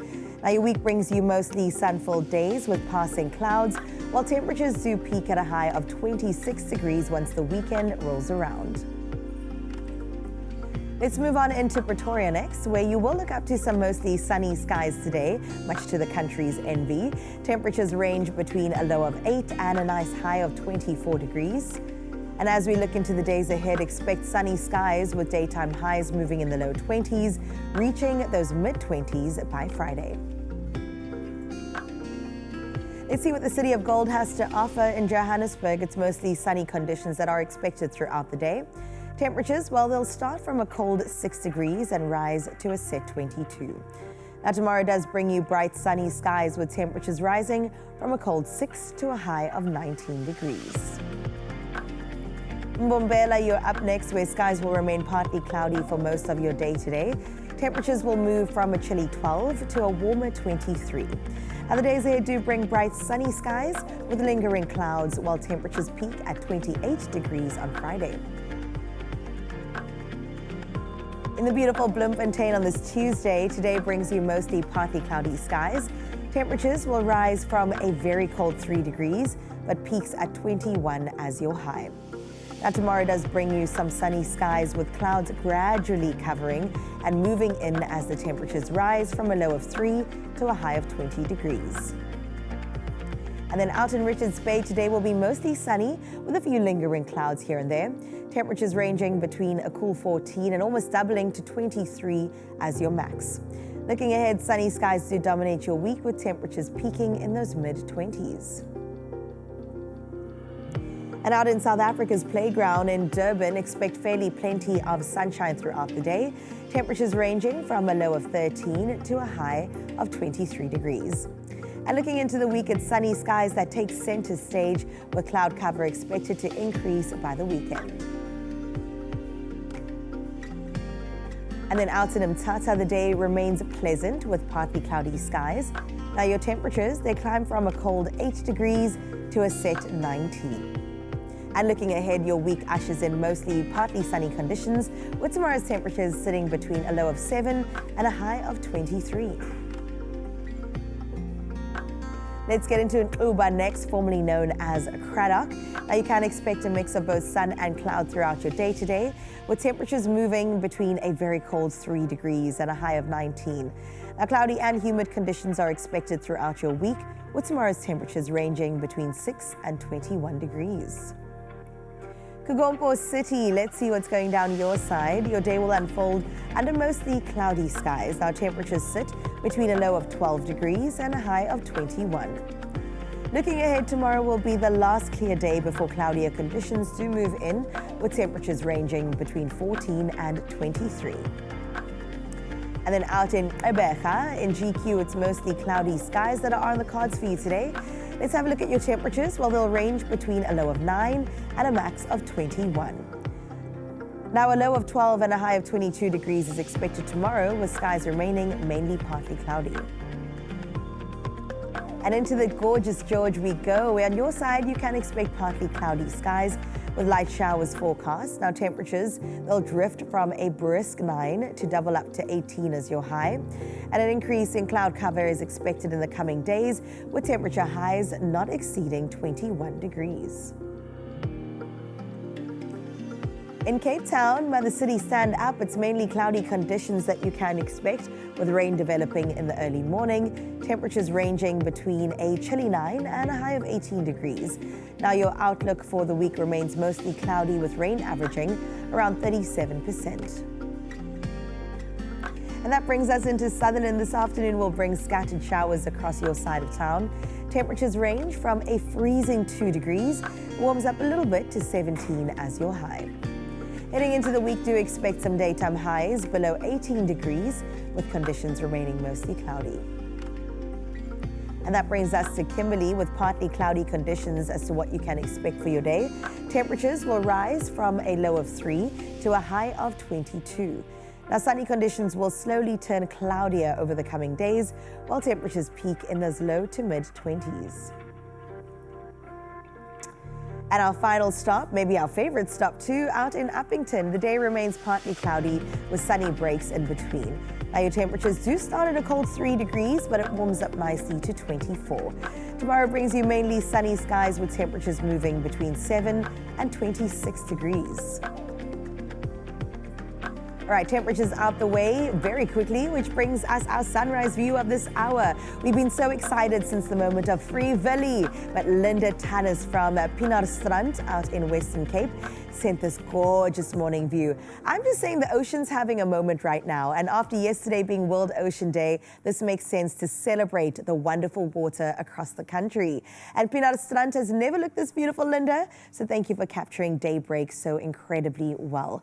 We hope that you enjoyed your long walk on the beach and you can experience a nice 17-degree day today. Now, we've got one more to get into at 8 o'clock as we get into the second hour of your Feel Good Breakfast Show. Take a snap, send it through. Here's the number 063-036-9649. We definitely look forward to that, as right now we're going to unveil Graham's actual outfit for the rest of the show. All right, so earlier we asked you to help Graham settle his accessory showdown by choosing between two stylish winter looks. One offered just a classic sophistication, the other a modern city-inspired feel. So let's in fact see what you had to say, Mzansi, and thank you so much for weighing in, because it was a tough choice between option 1 and option 2. Let's bring in those comments, shall we? All right, first and foremost, we got comments coming through on Facebook. This one from Monita saying, good morning, fam. Option 2 for today. I absolutely love it. Thank you so much, Monita, for getting in touch and also with such unapologetic energy. Mary also said option 2 is mwah. I love that. She's just saying chef's kiss all the way. Okay, so option 2 is in the lead. Let's see if we've got another one. Fancy Nancy Govender, option 2, love the color combination. I have to agree. I had my eye on that one as well. All right, Nancy, let's see who else we have. Berilyn Klassen. Good morning, Expresso family. Good morning, Miss Berilyn. Option 2 screams G-Man. And I couldn't agree more because once you see him in it, then you're going to say, I made the right decision. So let's give a round of applause for our G-Man. Ooh, very Wow. nice. Very, very nice. Who is this cool guy? Excuse me, twirling in front of you. I just want you to see the boots. Absolutely love these. Kind of chukka boot or Chelsea boot kind of vibe. The finishing edges. Amazing. Absolutely beautiful. I love it, guys. Thank you so much. And this is how you can dress up or down a sleek pair of black pants in so many different ways. Also, you in the a layering, beanie? very cute, eh? Very, very cool. I like this because it's great. And in fact, the sun hasn't even come up outside. So it's cold. It's chilly. I like the vibe. And wait for it. There's more. Oh, okay. A little You wallet. haven't lived until you've carried yourself a little card holder, like so, okay? Because cash is so old school, okay? We Yeah, don't need it now. I have a bag for my cash. Cash was I carry king. my bag of cash around with me. I absolutely love this. From a laptop bag perspective, it's not too corporate-y. It's actually a stylistic It's sleek, addition. yeah. You know what I'm saying? I love this, guys. You look so ready the to Melton tackle the obviously day. is like a big thing this winter. I like the Oh crop my jacket as well. It gosh. kind of works for my shape, if that makes sense. Graham, I like you look it, man. fantastic. Well done, Mzansi, well guys. done. You have chosen incredibly well. I know that you were also looking at the flat hats, but we'll bring that in another time because the beanie needs to have its moment right now. Yeah, accessories ain't going nowhere this winter. Absolutely love the look. Thank you so much. You guys, as always, have made the right choice. One more you've made twirl, Graham. my happy choice. Love it. The bag of cash is coming Well with us. done. So whether you're drawn to timeless classics or even modern winter essentials, the right accessories can take any outfit to the next level, as you can see. And the best part is that you get 30% off men's gloves, scarves and beanies when shopping online until the 11th of June. So shop this offer online only at woolworths.co.za. And of course, T's and C's apply. I feel like I'm going somewhere in this Beanie outfit. Man. I'm going somewhere. I am Sing us a going song. boldly into my future. No, I absolutely love this. Well done.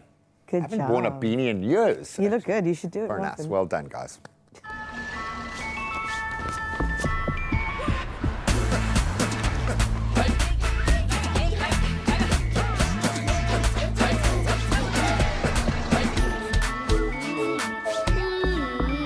Oh, you can make my day.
It's my feel-good breakfast show.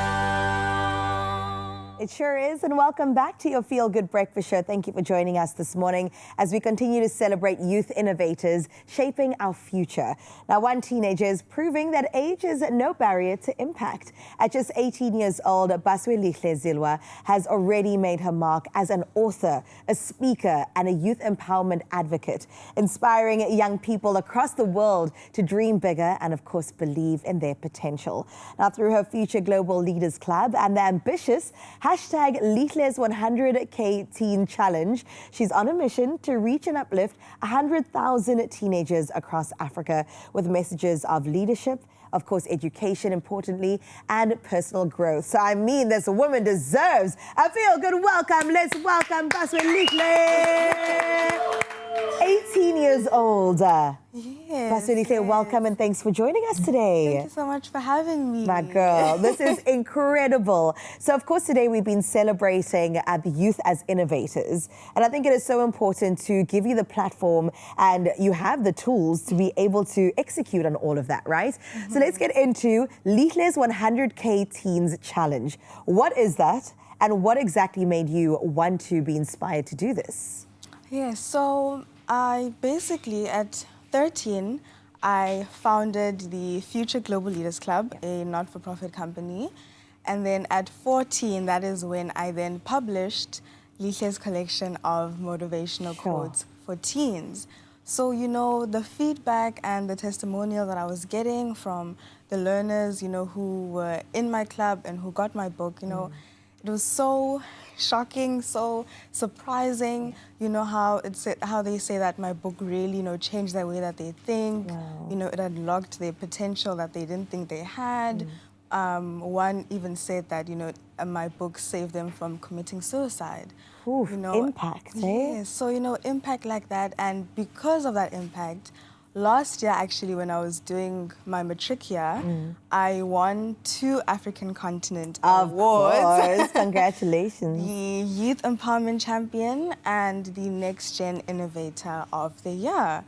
So, you know, obviously I was super excited and I felt so honored and privileged to receive these awards. But to me, they were not just a personal achievement per se, but also a responsibility and a call to serve. So that is why then I decided to dedicate my 18th year into launching the Lihle's 100K Teens Challenge, where I basically want to motivate and inspire 100,000 teenagers across the African continent. No small feat, yes, eh? Yes, 100,000.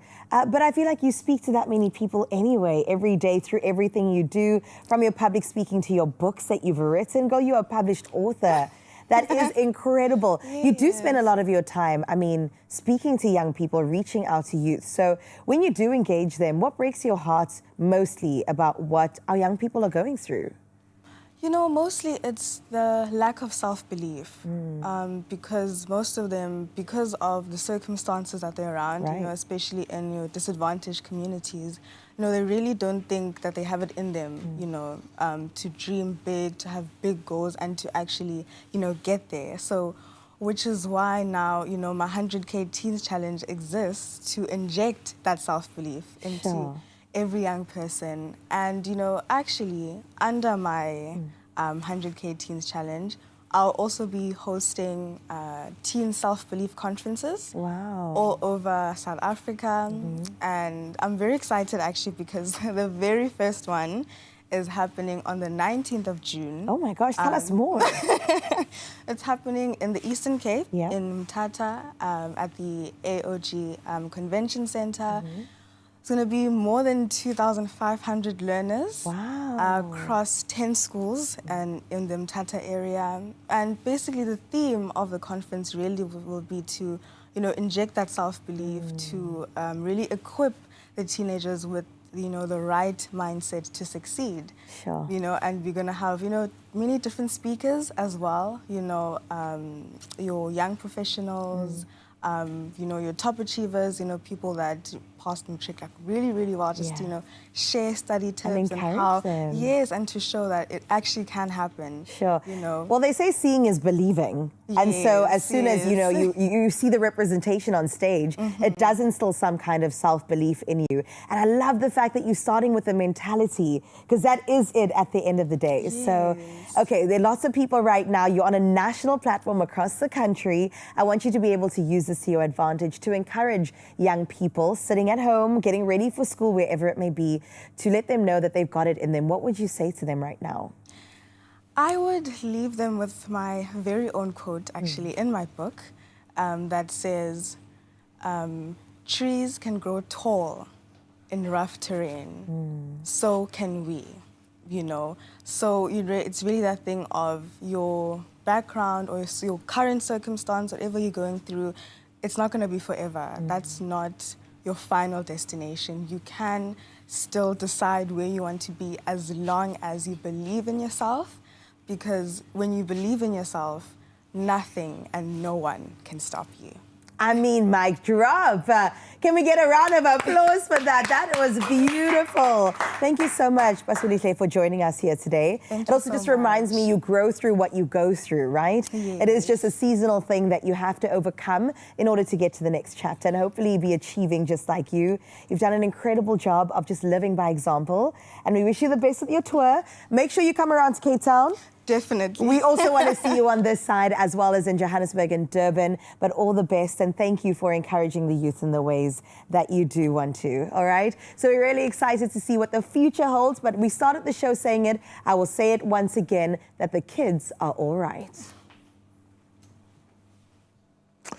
Well, following from that kind of inspiration, let's see if we can tap into more of that energy. What happens when business leaders, sporting legends, and I mean legends, partners, communities all come together around a shared purpose? That's when the magic happens. And recently, Kyle joined ABSA at its charity golf and paddle day in Sun City. What a setting, where every swing, every conversation, every contribution helped drive meaningful change. So let's go courtside right now.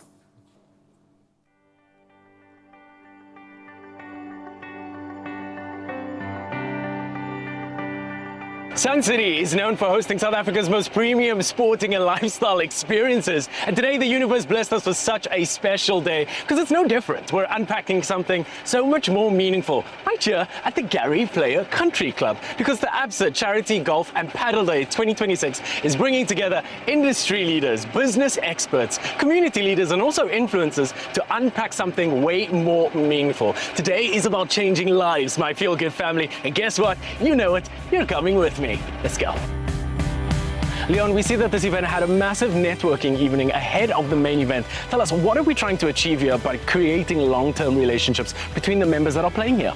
So normally it's all about the paddle, it's about the golf, it's about raising funds. But what we've realized is a real need for people to connect, to network, and so forth. It was so great to see just more than 300 guests and having fun, having a good time. And today everybody's out here on the golf course to continue to make a difference. From golf days to auctions to experiential hospitality moments, we have seen it all here at the ABSA Africa Charity Golf and Paddle Day in 2026. How do all of these elements align with the bigger purpose? In the beginning it was about people sponsoring a four-ball and so forth, but we had to find ways to raise more money because we've seen there's a real need out there. So we've introduced, like the auction, raffle tickets, whole sponsorships, registration areas, and many more of those that we've set up to be able to make more funds available.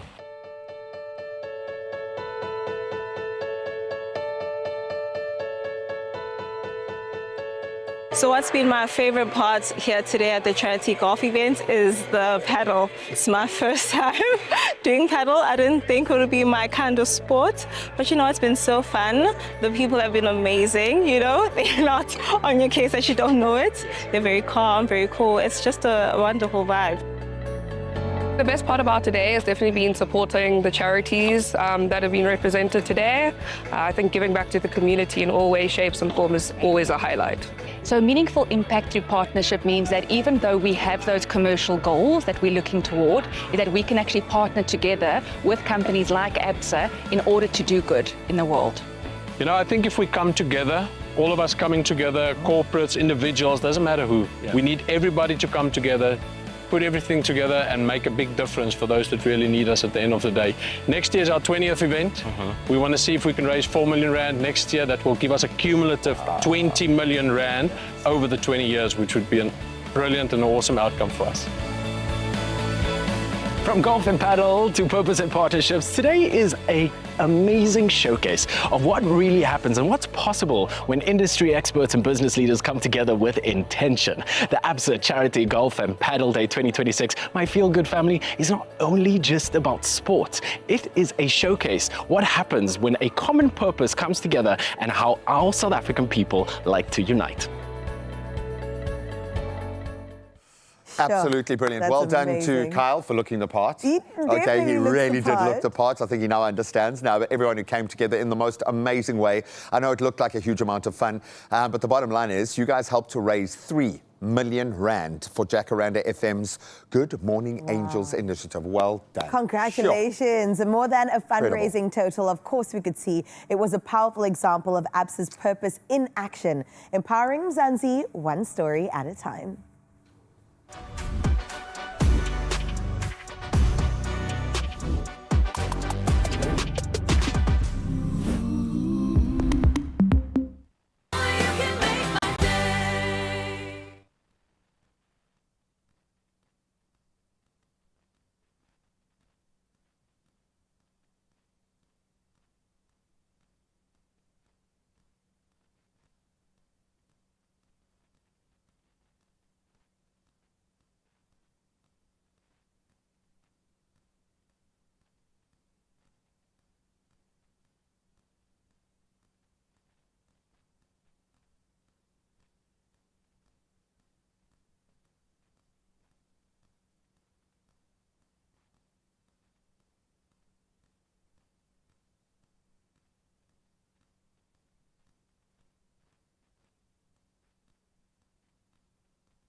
It's my Feel Good Breakfast Show.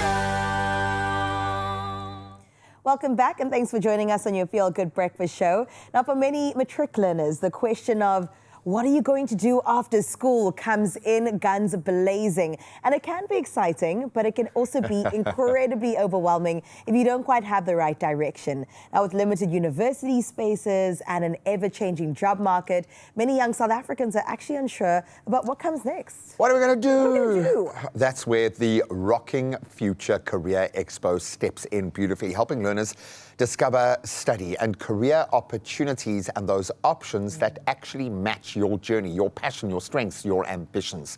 And joining us in studio is social media guru and officially SAS specialist, Ilham Sass. Okay, we had to work our way around that, but now I understand, because you are a lot of sass in aura. And I love that. Thank you so much for putting yourself out there to help educate young people through such a crazy gateway. We put so much pressure. We do. Society puts so much pressure. At like 17, 18 years old, I think about those conversations I was having with myself, and you kind of figure it out in your 20s, in your 30s. You know nothing at 18, come on. You know nothing. And every year, thousands of learners do leave matric, and they kind of have this big question mark of what's next, where are we going? So what are some of the biggest maybe misconceptions that we can get into about young people having to study and then build a career and follow that path from A to B to C? A lot of the times we found that the youth often feel like they need to have their entire life figured out by the time they finish matric. An insurance policy, yeah? Yes, as well as going to university, because that is usually the stamp of success in their eyes, but there's also alternative routes, there's different pathways to success. And that's what we're trying to highlight at the Rocking Future Career Expo. Right. And representation becomes vital in this space, because if you can't see yourself in that space, then your mind just can't go there. We know that as a certainty. When we talk about other paths to get there, because we want to learn how to learn, and that's a skill that you're going to use throughout your adult life, but we kind of think that it's one gateway, and then we almost nullify the ability to keep learning throughout our lives. You want to kind of have this ongoing process, but what are the routes? Yeah. When you think about leaving school, what is making kids most excited at the moment in the career space? I would say it's definitely the growth in different career fields. I mean, jobs that are available today weren't available 20, 30 years ago. So we find that students are leaning into technology, AI, content creation, and entrepreneurship. And with private tertiary institutions, learners can focus on industry-specific career fields. But once they know what their passion is, so take some time to figure out what that is. And that does take time. I remember when I was matriculating and the girls that would opt in for a gap year, it was almost like a judgment that would go, because it's like, oh, you haven't figured it out. Yes, none of us have figured it out yet, so take the time in order to do so. It's a privilege to be able to do that, because many people feel like their future depends on that one decision that they make, whether they get into varsity or not at 18. So talk to us about that pressure, and talk to us also about the options that you could have. So you're saying job market, career opportunities, studying. Is there anything else that they could get into? Definitely explore types of entrepreneurship. Like I said, a lot of youth members are going into content creation, so like exploring how they can make money online, whether it's through gaming, streaming, YouTube. But what we highlight at 3RC is that, like you said, find your passion. And what we've built is an online platform where users can actually take aptitude tests to figure out what their strengths and weaknesses are. Thereafter, they can explore options and kind of see how those strengths, weaknesses, and interests align with certain career fields. I love that, because you want to get practical. I mean, we joke about how do you eat an elephant, how do you climb a mountain, all of these things. You need to be incremental, you need to be practical and keep it small initially. When you go through that process, because I wish we had that at school, in school, to start living that. And then again, don't mark it down like this is the be-all and the end-all. But what do you see the difference in the kids when you start exposing them to this modality of let's discover what your passion is? How does their journey change? Because you're going to get a different child when those buttons are being pushed. That is very true. So when we find learners often are closed-minded until they experience the Rocking Future Career Expo, because they're able to talk one-on-one with representatives from private maybe even get a mentor then and there. Yes. And the beautiful thing is that one conversation could change a learner's perspective. They could learn about a career field that they never even knew about. Yeah. Exactly. And I love that. I mean, you've got your whole life. You've been doing this for 25 years, and it's like within that period, you've got so many spaces that you can get into. And I love to see that there is actually modalities for kids to have a brighter future. So again, thank you for what you're doing. How do kids plug into this? So it's available on any device, anywhere in the world. It's 100% free. All you need is your email, and they'll send through login details. Swivel.com, and with that you can access career aptitude tests, you can take personality tests. Past exam papers are available on Swivel. We've incorporated an AI Swivel assistant so that if students have any questions relating to career paths, what to study in order to meet certain requirements for private tertiary institution, it provides all of that. Last question. Can you study SAS as a tertiary educational? Is it allowed? It's a master's. It's got to be a master's or it's a doctorate. Something you're born with. Yeah, exactly. Okay. I love to you can see get a it. doctorate in SAS. I guarantee you someone is on that path. Thank you so much for connecting the dots. Absolutely amazing what you were doing. And this, we understand the gravitas here. You just need the gateway open. But if you can't see yourself there, it all falls flat. This is amazing. Well done. Truly, because we know that choosing a career really can be such a daunting path, but sometimes all it takes is one conversation or even one new perspective to open up your horizons entirely. And the important thing to remember is that there are so many roads to success, and it keeps developing, and finding the right one starts with understanding the opportunities and seeing the opportunities available to you. So thank you so much. Swivel.com. Swivel.com is where you need to be to make sure that you are, in fact, on the right path.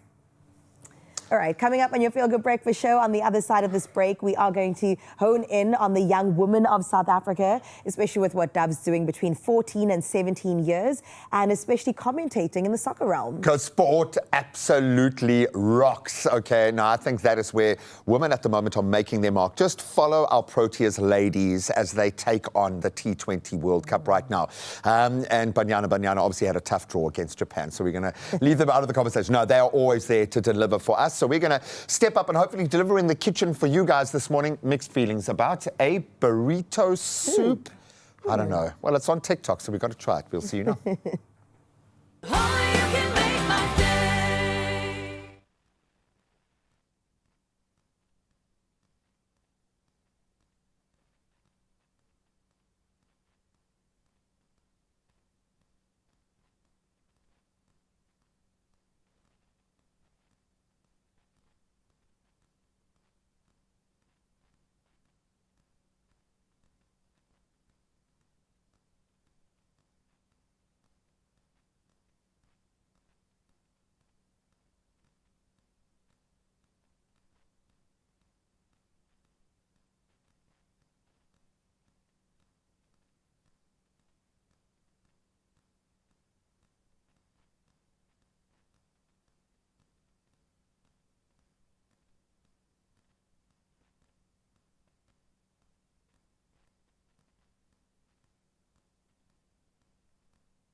Welcome back. Now, not just because we've created a super fan here, but women's football is stepping into the spotlight in a big way.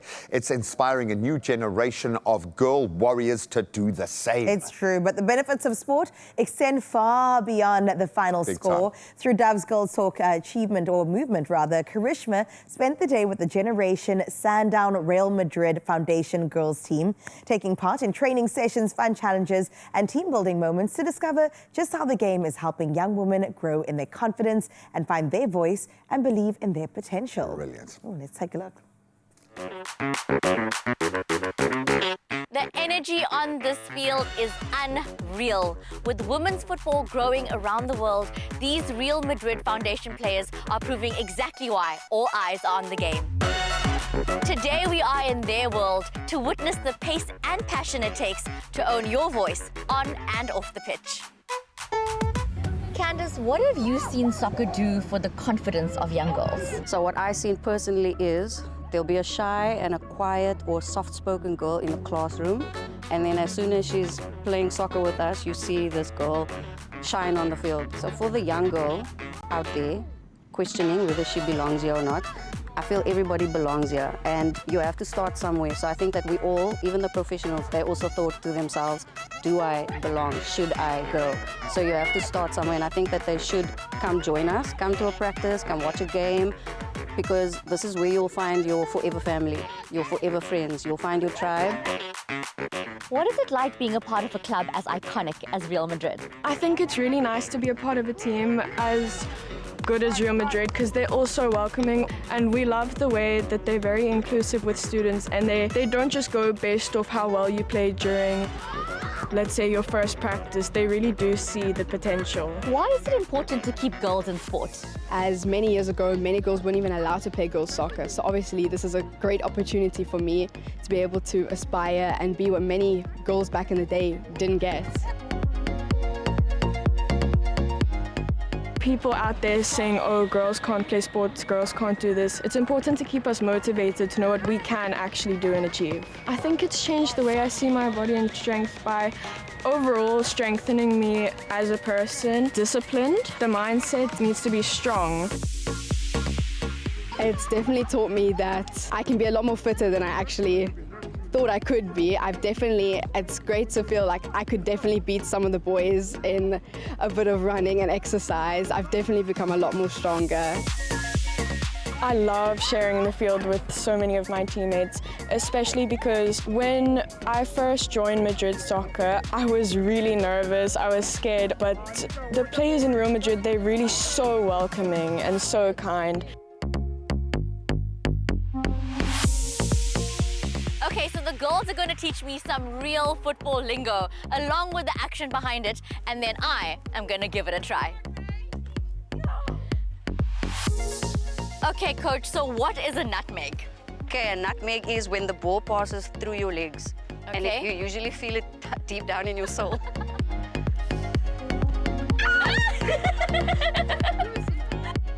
Okay, ladies, what's next? What is the Rabona Mackenzie? So put your right leg behind your left leg. Yeah? And you almost have to put your left foot next to the ball. So if you like this, no? But coming this way. Yeah! So now that we've mastered those two tricks, now we're gonna go into the real thing. We're gonna take some shots at goal and you're gonna score some top wins for us.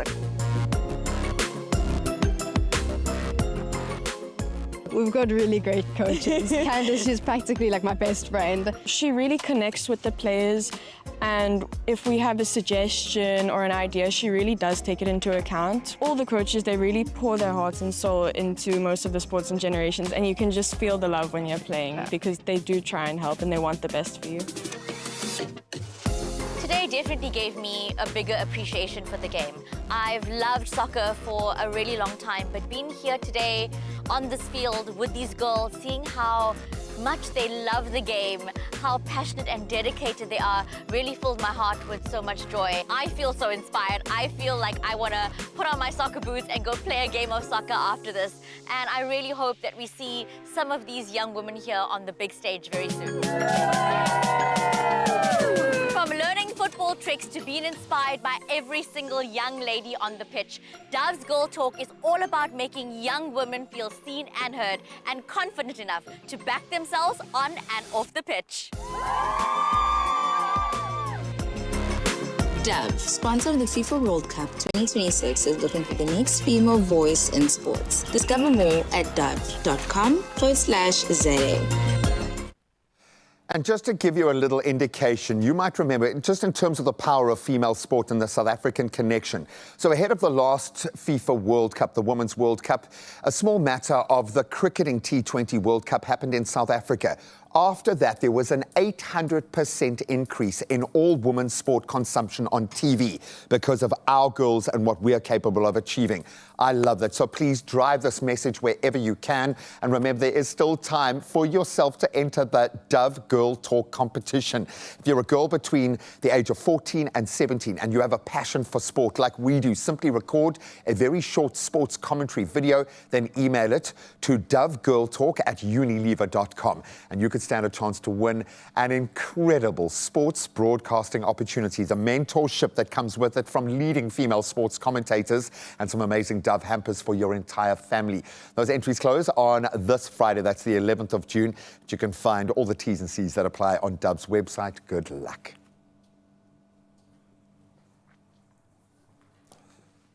And right now we're back in the kitchen to put ourselves to the test in other sorts of ways when it comes to the delicious avocado, because what do? We always add an avocado, and it is always a good idea. But today we're making a recipe that I don't think Graham nor I have tried before, and we're really excited to get our hands on it.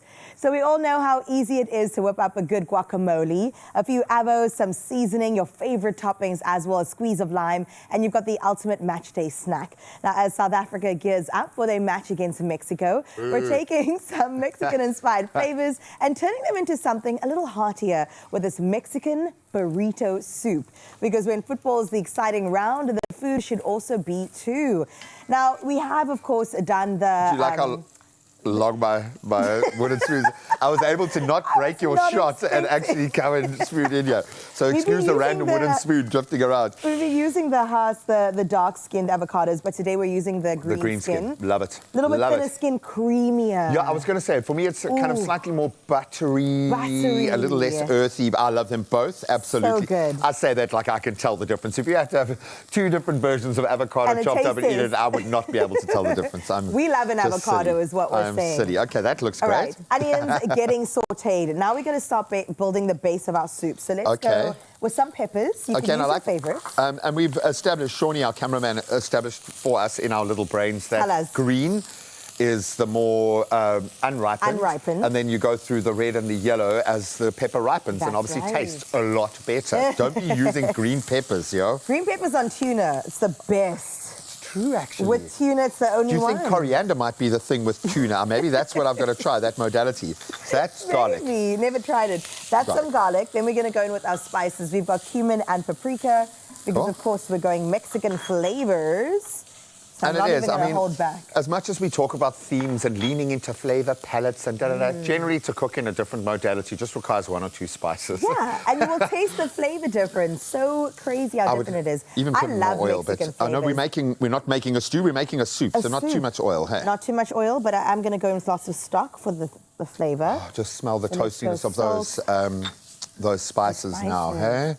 Peppers. Okay, so how much chili is too much chili? Never enough. Okay. Never enough. Do a little bit. Hey, look at that. And then we'll go tomato. So here's your sauce. You can stir that up. Look at that. Guacamole, is it a... Oh, that smells so good. Is it a yes or no for you? For guac, I love it. I know, I'm an avo. I come from the lineage of the ancient Mayans that were cultivating avos 10,000 years ago. No, I love avos. I absolutely love them. So good. Well, it is Mexico's most famous avocado dish with avos because they work beautifully across a whole range of Mexican-inspired flavors.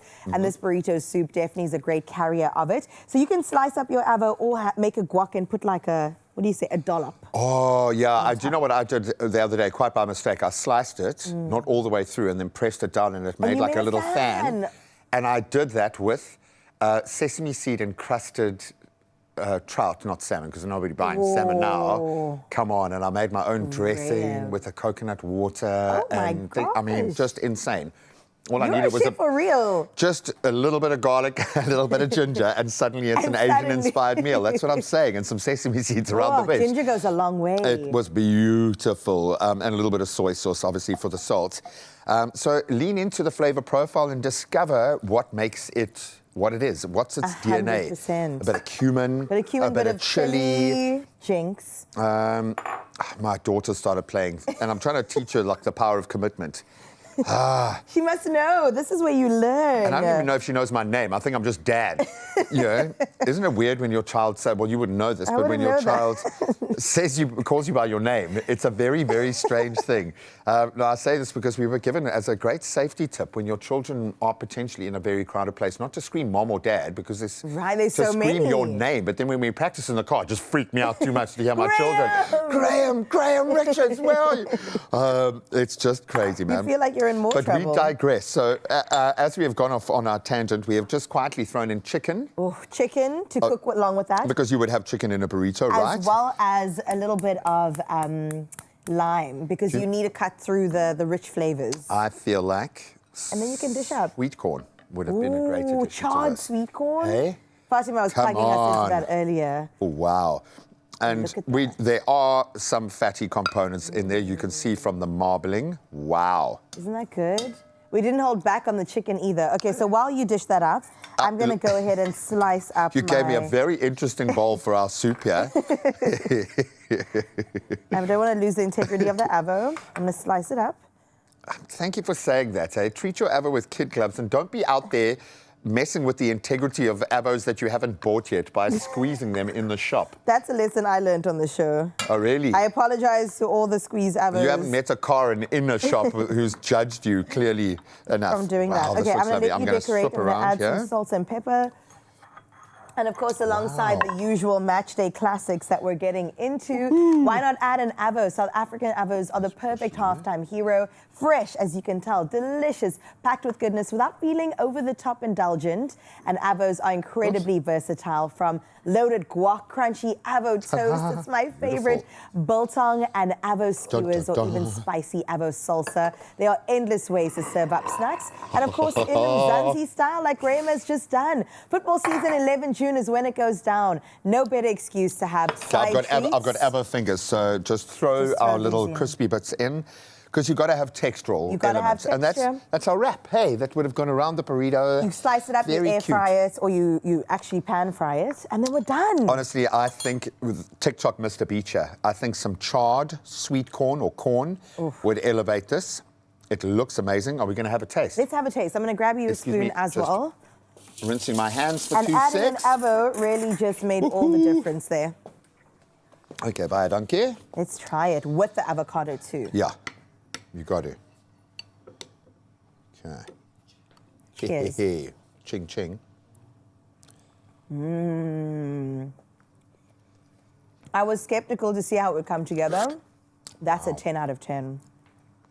That is yummy. I don't mean to act so surprised, but wow. And add an avo to everything. Wow. That is, quietly putting its hand up is like one of the nicest things we've made on the show this year. This year for a while. Absolutely beautiful. Delicious. So whether it's guacamole at kickoff or a warming bowl of burrito soup like we've made today, topped with fresh avo, and we've used the green skin. After the final whistle, avos are an easy way to bring flavor to your match day menu. So for more delicious recipes and inspiration, head to avocado.co.za or follow at ILoveAvoSA, and remember to add an avo. Oh. Now, we're not saying we want Mexico to win. Mzansi, we're still supporting you. That is good, though. It's really good.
It's my feel-good breakfast show.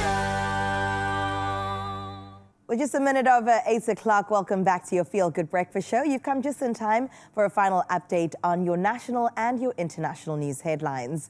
Now, of course, we've got to get started with the Cape Town Mayor Jordan Hill-Lewis, who says the city's affordable housing program is expanding following the handover of the Salt River Market site for the construction of 970 affordable apartments. Now, the project forms a part of a broader inner-city housing drive with 4 developments set to deliver more than 3,000 affordable units, including over 1,500 social housing apartments. Now, Hill-Lewis says the developments will increase access to well-located accommodation and also affordable rental opportunities, while demonstrating the city's commitment to releasing municipal land for housing close to economic and transport hubs. Moving over to Gauteng now, where the Gautrain has marked 16 years since its launch on the 8th of June 2010, reaffirming its role as one of South Africa's most successful public infrastructure projects. Now, the rapid rail system has recorded more than 216 million passenger trips, linking commuters to work, education and business across Gauteng. Covering an 80-kilometre network with 10 stations, it is supported by feeder buses and continues to ease congestion in the province's economic hub. Now, the Gautrain Management Agency says innovations such as discounted Clever Mover fares and partnerships with the taxi industry have expanded access. While looking internationally now, Kenya's former Chief Justice David Maraga has been arrested while joining protests against alleged plans to build a car park on protected land within Nairobi's wildlife sanctuary. Now, he was among demonstrators marching near Nairobi National Park when police broke up the protest and detained several people blocking a highway. Activists accuse authorities of encroaching on conservation space, while the Kenyan Wildlife Service defends its development plans, saying they will improve animal welfare and visitor experience. In other news, Iran and Israel said they had halted attacks on each other after an appeal from U.S. President Donald Trump yesterday, urging both sides to, quote, stop shooting. Tehran warned it could resume strikes if Israel operations in Lebanon continue. Now, the brief de-escalation followed 24 hours of intense exchanges, including missile fire and strikes on energy-linked targets in Iran and Israel. Oil prices eased and the dollar retreated as markets reacted. Now, both sides had earlier framed their actions as retaliation linked to Hezbollah operations in Lebanon and ongoing cross-border violence. And let's close up your news for this Tuesday by bringing it back home in celebration with Cape Town's dining scene that has earned fresh international acclaim with marine-inspired Amura named among the world's most beautiful restaurants for 2026.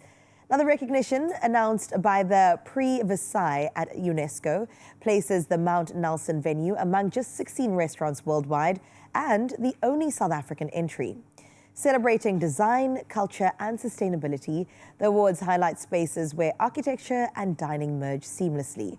Opened less than just a year ago by Spanish chef Angel Leon, known as the Chef of the Sea, Amura blends marine-inspired cuisine with interiors by South African architect Tristan du Plessis, evoking Cape Town's kelp forests. Now, for Cape Town, it is another proud moment where food, design and the ocean meet in absolute style. Another one to add to the must-visit list, but that's where we leave your 8 o'clock news. Let's get into your final weather.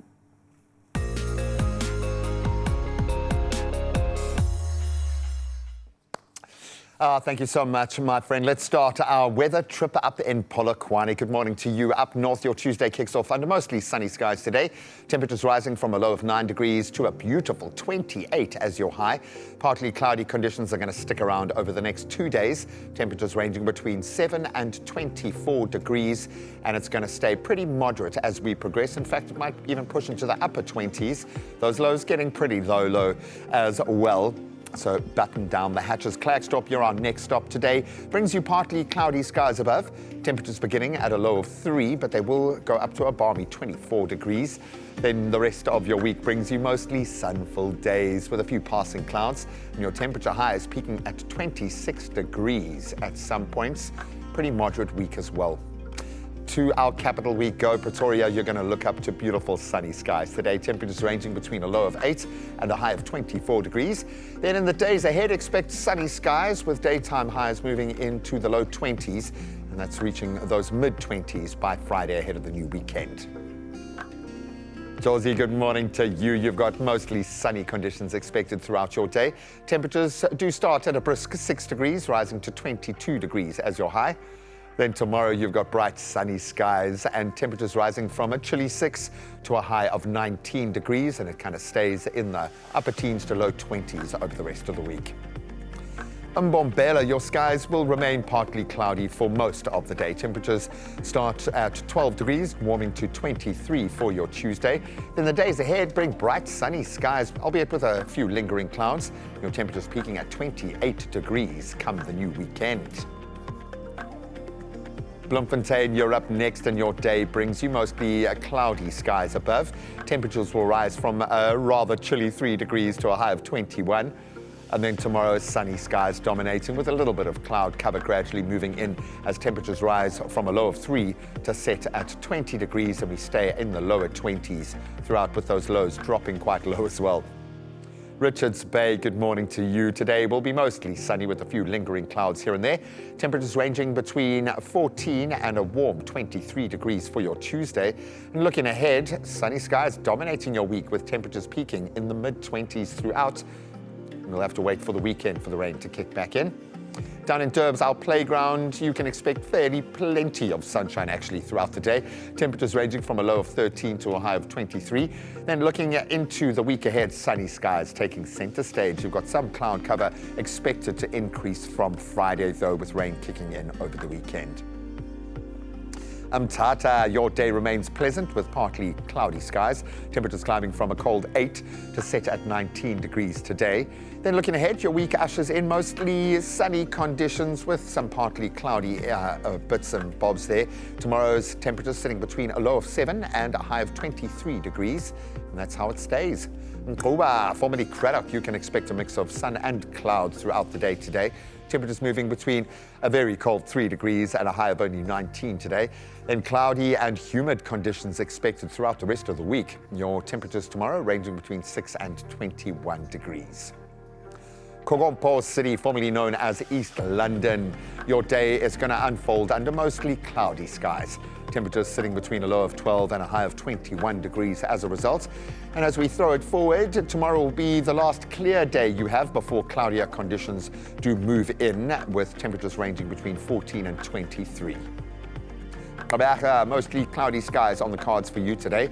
Temperatures moving between a low of 9 and a high of 21 degrees. Then your low of 12 and a high of 22 degrees is the range for tomorrow. And you can expect those skies to remain partly cloudy throughout the rest of the week, in fact. Gorgeous George, how are you feeling this morning? Well, you can expect partly cloudy skies to set the tone with a light shower forecast as well. Temperatures will drift from a brisk 9 to a high of 18 degrees, and then an increase in cloud cover is expected in the coming days, with temperature highs now exceeding 21 degrees, or not exceeding 21, in fact staying in the upper teens. Cape Town, what's on the cards for you today? Well, mainly cloudy conditions expected with rain developing this morning. I think it's happening as we speak. Temperatures ranging between a chilly 9 and they'll set at 18 degrees for your Tuesday. And the outlook for the rest of the week remains mostly cloudy, rain averaging around 37% if we kind of average it all out. Sutherland, you're our next stop, and the afternoon will bring scattered showers across your region. Temperatures ranging between a freezing 2 degrees and a high of only 17. But as we head into the week, you can expect those daytime highs to kind of stay below 18 degrees, conditions remaining mostly cloudy. In fact, we drop to the lower teens as we move towards the weekend. Kimberley, you've got partly cloudy conditions dominating the forecast today. Temperatures will rise from a low of 3 to set at 22 degrees. Sunny conditions are going to then slowly turn cloudier over the coming days, sadly, while temperatures will peak in the low to mid-20s. Uppies, our final stop for our weather watch today. The day remains partly cloudy with some sunny breaks. Temperatures starting from a cold 3, rising to a warm 24 degrees. And then tomorrow, we're going to have sunny skies above. Temperatures moving between a low of 7 and a high of 26 degrees. Now, we love as you get a little bit of a view of the weather patterns making their way across our beautiful slice of heaven. Let's see what that looks like before we get into our latest sunrise view of the hour for 8 o'clock. Let's see how things unfolded this morning. So we started off our journey in Buffalo City, where Free Willie de Koning literally freed himself. Look at that beautiful picture. A striking sunrise over the dark blue water, and you can see him in the distance there just swimming in and out of the waves like that. He is free. Then in Pienaarstrand, Linda Tannis photographed a serene coastal sunrise. You almost feel like we shouldn't be there. It's so private. Soft pink and peach hues stretching across the sky. That feels like it's really, really early.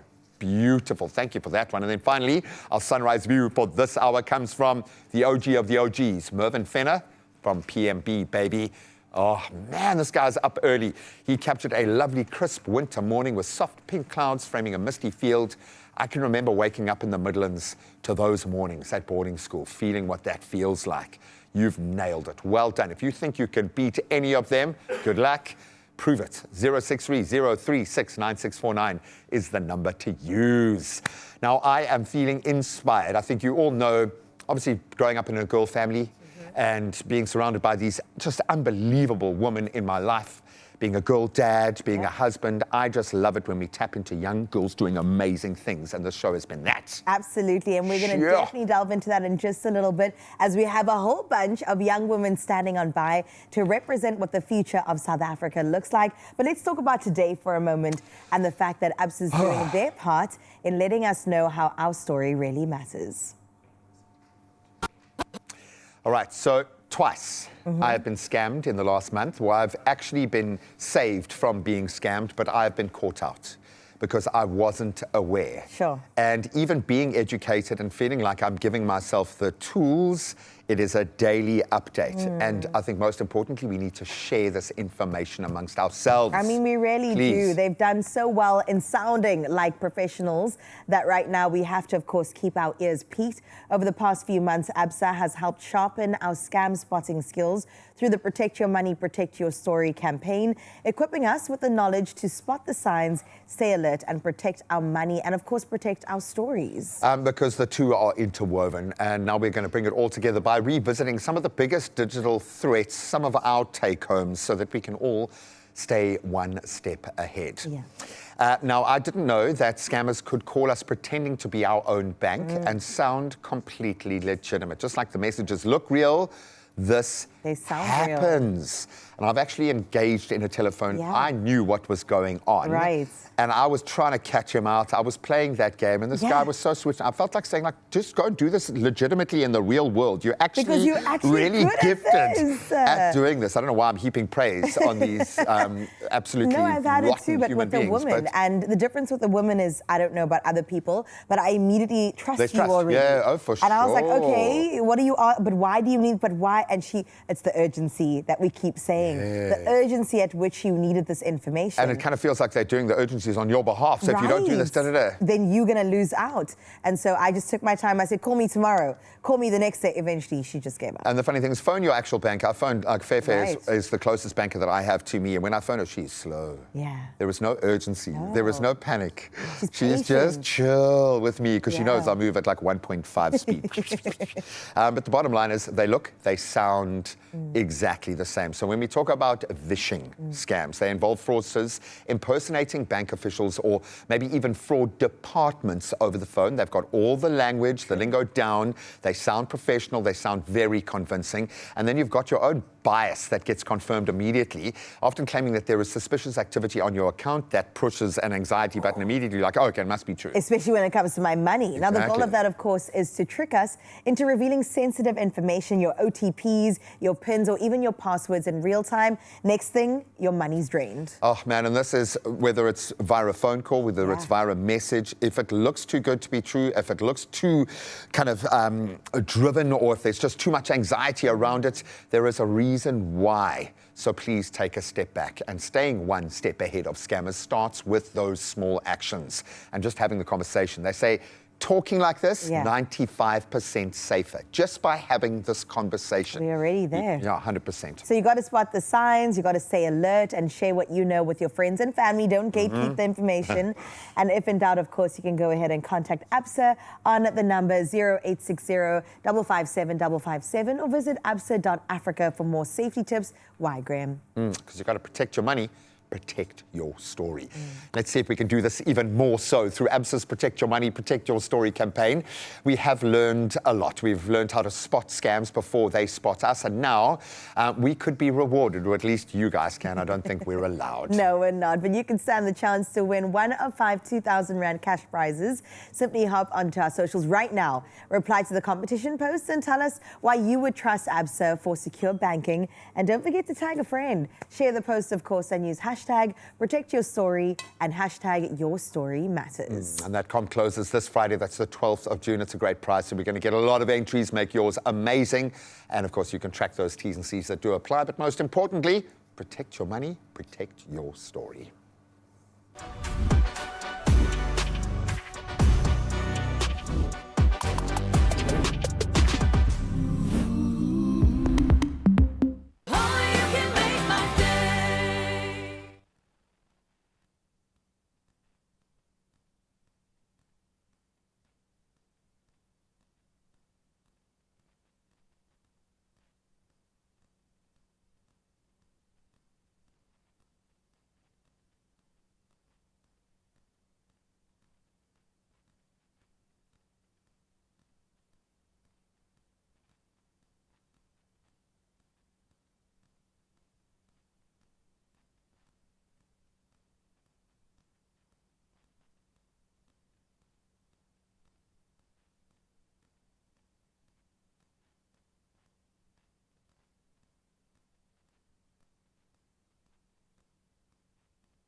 It's my feel-good breakfast show.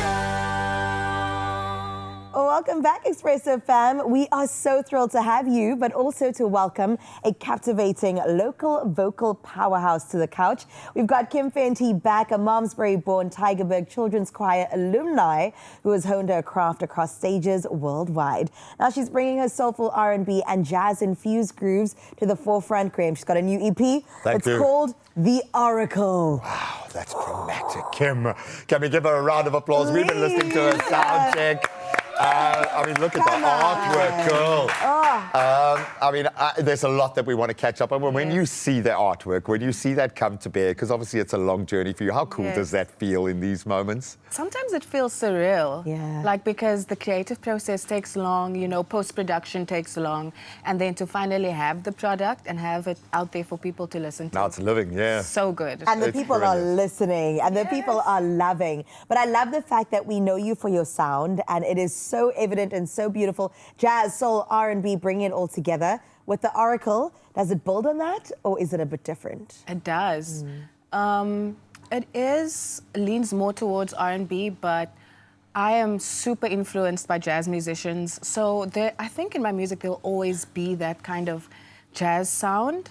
But yeah, it's a bit of a mix. You know, I always say that there's something for everyone to listen to in the Oracle. I love the fact that you do keep a foot in the jazz space. And we had like 3 or 4 international jazz festivals happening in Cape Town where you've got these non-mainstream artists They come and perform, you're like, oh my word, you're like literally the best in your lane, Insane, in the right? world. Yeah. Once you unlock the jazz door, it kind of opens up a new reality where you can start exploring in all sorts of Playing a new... little bit. Yeah. There is something quite powerful about the Oracle. What are you seeing here in your future as we sit on the manifestation station here?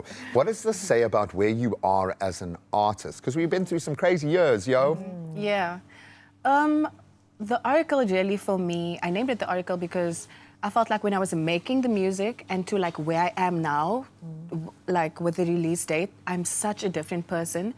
But everything that I spoke about when I wrote the music has somehow come to pass, you know, so I just felt like it was... Self-fulfilling, yeah. Yeah, it was like a full circle moment, really. I love it. Yeah. And you're giving Matrix right now. Trinity in the flesh. No We love question as to see whose it. simulation we are in right now. Exactly. So you've brought together so many different components, live instrumentation, also playing around in the digital space with this EP.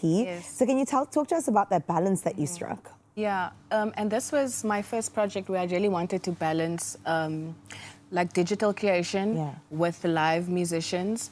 And I feel like it's actually such a sweet balance. Also created a new sort of sound for me. And I don't know, it's just been amazing. Even like performing, you know, the music with musicians and also track, like it's such an interesting combination. And I've really just been enjoying it. And you can see, and this it feels less about kind of defining who you are, but rather opening up more opportunities to just explore and have fun. And you seem to be in quite a playful space. Kimchi and Friends. Yes, that's my Explain band. yourself. Yes, that's my band. Because this is a revolving, but this is a revolving door, right? So that again speaks to you being in quite a different phase of your career. Explain what was the modality here. Why did you want to do it like this? So I wanted to have a band, and you know, we go around Cape Town, we perform a lot, and we don't have like one set of musicians. We kind of book musicians in here and there. Because we've got like 20 of the best in the world just floating around here. So hey? I'm always just playing with different guys, but that kind of keeps everything fresh and creative. Of course. Yeah. And it's also expanding a commercial footprint, which is quite a powerful thing in your industry. We learned that from COVID, yo. It's true. And we're so excited to see you take to the Expresso stage. But I've got to ask you, because we've had this conversation running since 6 a.m. this morning, taking it back to high school. So I don't know how long ago or how recently that was for you, but if you remember the different things that you learned during school as well, is there anything now that you're an adult you wish you were taught back then? I was saying taxes.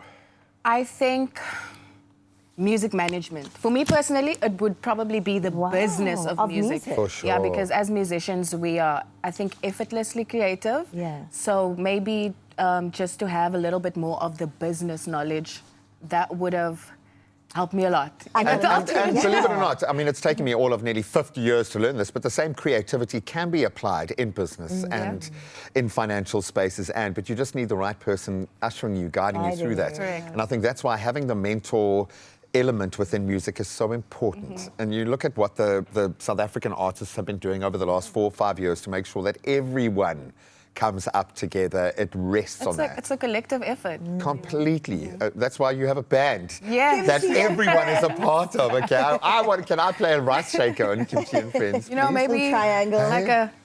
No, there's too much pressure on the triangle because you've got to wait the whole song and then just come in.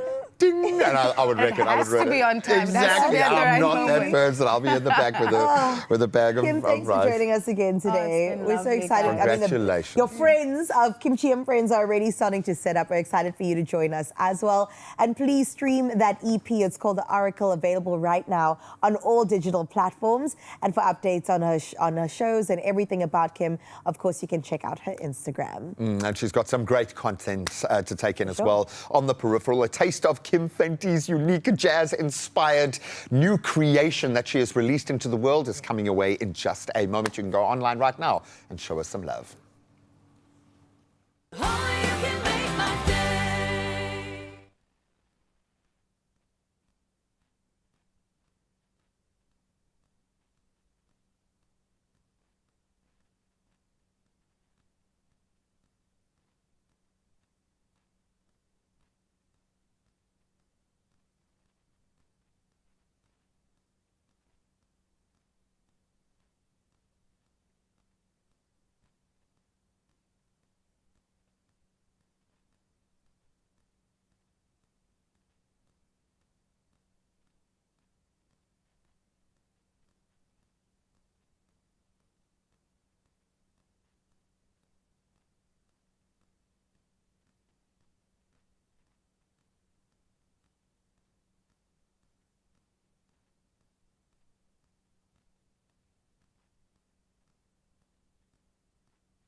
Welcome back, you beauties. We promised you an inspirational show today, and I think you can see that we are just bouncing off the walls.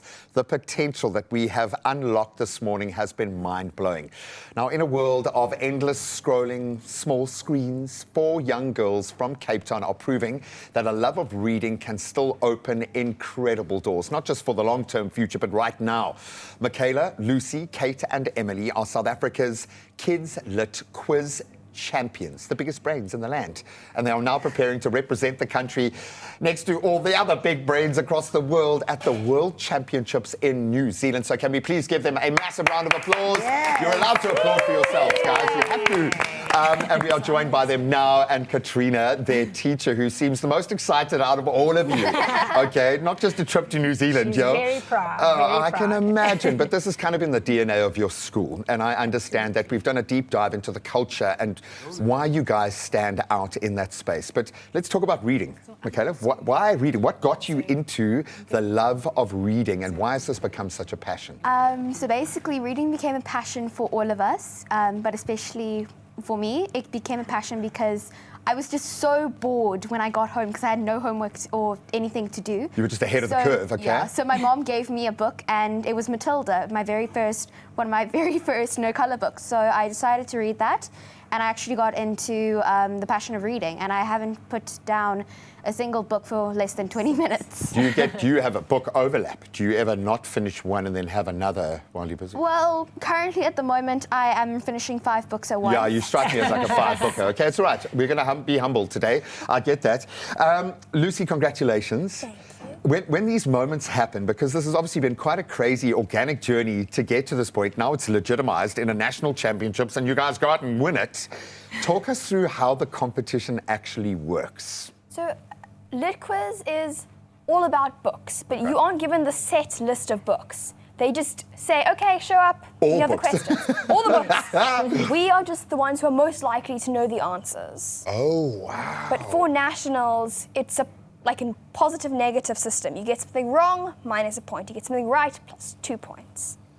Sure, Katrina, they basically like trying to work out who did they actually win? Was it the points? And I'm going to get into the points in a section. I want to say, Katrina McFarlane. Yes. Do I call you Mrs. McFarlane, Miss McFarlane in class environment? Katrina is fine, Mrs. McFarlane. It's good. I love that. I can see how proud you are. I am incredibly proud. Because these things are great in notion, but then you enter into the space. Suddenly, it's highly competitive. There's pressure and anxiety, and it sounds like the most crazy format. What was that moment like for you when you saw these girls step up? How well did they do? I wasn't surprised. These girls have worked so very hard, and they are such team players. They each bring something of their own to the team, and so I wasn't surprised and incredibly proud, and they absolutely deserve this incredible experience. I'm just thinking of the opportunity to learn how to learn in critical spaces going through this. You're never going to stop learning. You're always going to be on that mission, but they say being able to absorb information and having a love of reading is the first precursor marker of later success, which is amazing. I'm trying to count the amount of badges you have there. I'm now talking to Kate. And you don't have to sing a song when the microphone's in your hand. I did ask that when they gave me the microphone. I know, you probably all can do anything, I would imagine. But you go through this journey, suddenly it wraps up and you're now out there competing against the whole country now. What was that moment like when you guys won this? How did that feel? So I think at first we were like, is this actually happening? Did they score this wrong? Did they count it wrong? But then we were like, I think once we won some of us were very much like crying and stuff, but it's such an amazing experience, and it's such a shock that we're now able to go do this, because I don't think we were expecting it. Sure. Emily, are you ready to go and take on the world? Are we going to do this? Now you've got to not just read every book in South Africa, now you've got to read every book in the world. How are you preparing, and how are you feeling about taking on the rest of the world, girl? So basically, they ask a lot of questions that we wouldn't normally read in the books. So also in our sessions for Lit Quiz, Miss McFarlane also says, for example, some lessons we can read, but we have to pick a book that we would never read. Oh, so I feel like asking you, what's the worst book you've ever read that you were forced to read? Or maybe I can go around the room because my life has been defined by books that I've read. And I've leaned back into Lord of the Rings through some of the toughest moments of my life. So that will always be. And then I read Dune. I was like, oh, okay, but I can get that in the future, not just that. So books have meant a huge amount to me and my kids. But for you, what's the most powerful book that you've read? I've read a lot of powerful books, but I think my favorite would be Harry Potter and the Order of the Phoenix. Oh, wow. I am crazy about Harry Potter. Fair game. Enough said. Enough said. Lucy, for you? I don't necessarily have one. I think trying to ask a reader, like, what is the book? It's like a favorite child. Yeah, I get that. I love mythology, so I don't try and keep it to one thing. I will read all mythology. I like Percy Jackson, though. 100%. I could see. So maybe she does have a favourite. Okay, she's just I'm trying also to act a Matilda all child. clever. Okay. No, I love that. I absolutely get it. And when you start getting into classical culture and you start learning the history of the world, not just your country's history, and you get into the ethos of things, ladies, this is massive. To win this, what do they have to do? Well, we have to get to New Zealand first. Exactly. So what do you need? We need a lot of support and fundraising. It came at a time when fuel became incredibly expensive, obviously. So we've started an amazing Backer Buddy campaign. You can search on Backer Buddy. If you just search readers, you can find us on there, or New Zealand even, and it will come up. Or you can contact our school.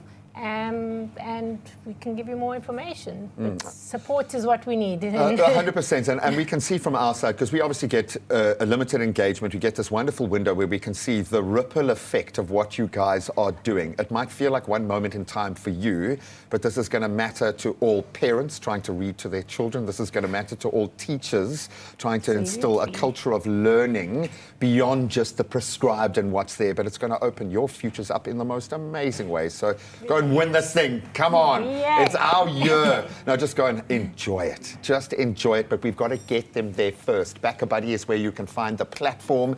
Just do a search. It's Weinberg Girls Junior School. They are going to take on the biggest brains in the world, but I think they have the grey matter between them to be able to do it. Let's just get them there. They deserve the opportunity. I think every South African child needs to see them do it as well, and we will document every wonderful page turn as you go. But guys, congratulations and good luck. Break a leg, as they say in our industry.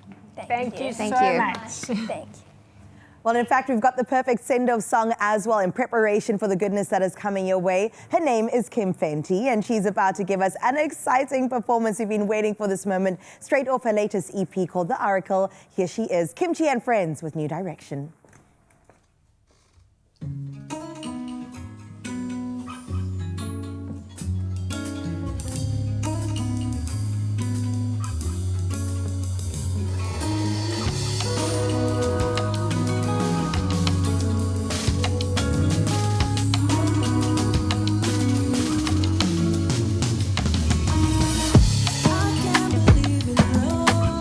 So I try to keep the distance. Just me and you.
Welcome back to your Feel Good Breakfast Show. And I'm telling you, you're about to feel the best you've ever felt right now because of what I've got in front of me. We're celebrating community and bold fun ideas today and testing a viral sensation that's all about pushing conventional baking boundaries because we're allowed. Okay. Today, we're testing the viral dot cake. What? It's a trending baking store-bought cookie dough right in a ramekin, frosting it, giving it that signature sprinkle dip. And it definitely is a stroke of boundary-pushing genius, or maybe it's just a hot mess. This is what we're going to find out together. It does feel like we're cheating, though. I feel like somewhere some bakers are actually doing this in the proper way, going like, What are you doing? How can you go wrong, though, with cookies? I mean, cookie dough is what it is buttercream. for a reason. It has popularity. It's kind of become its own food group. It has. Because people like it before it's been cooked. Yeah. Okay, so I'm down with you. It's fine. I love Cookie it. dough. Death row meal for me, mac and cheese and chocolate chip cookies. Really? 100%. But they must come and bake them with you so you can eat the cookie dough before they Straight from just get a few extra minutes out of that session. Okay, well, it seems pretty simple, which is always a good sign. Right. So first things first, we've got to dust our ramekins. That's what's going on. Okay. I was convinced this was like cornstarch or something It like could that. be. I think it's flour. That's flour, just to make sure we don't get stickage, I'm assuming. Okay. Then we're going to go in with... So far. I will say the ratios. Oh, okay. Ratio's a bit off, but let's try and squeeze it in.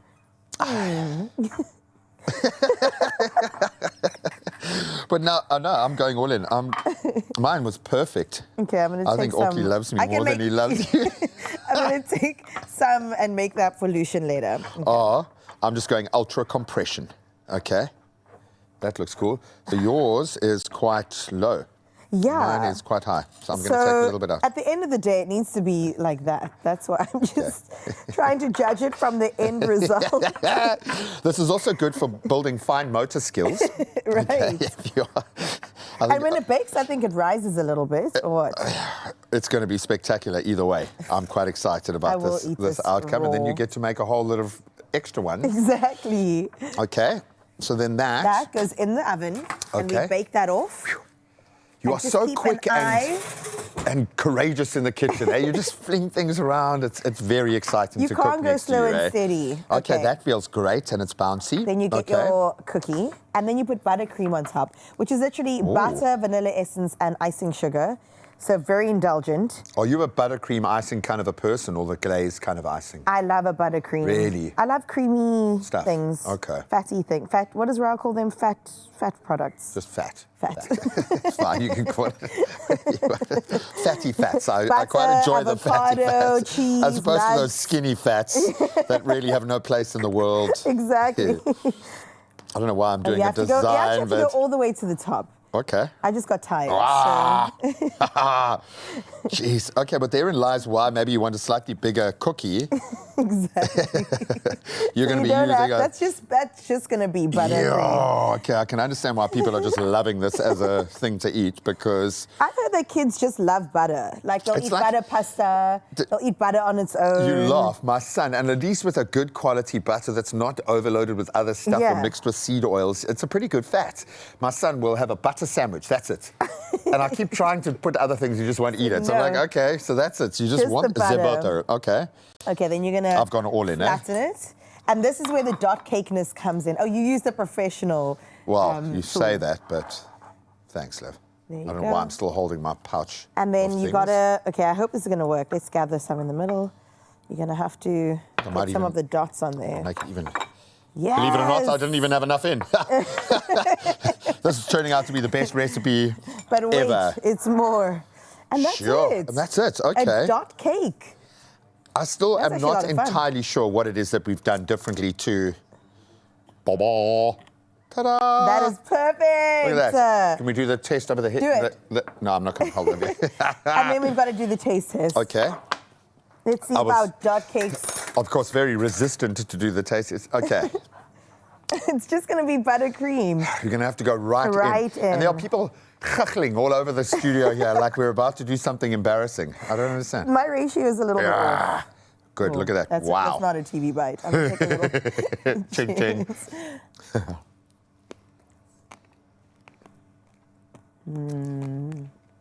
Sure. Okay.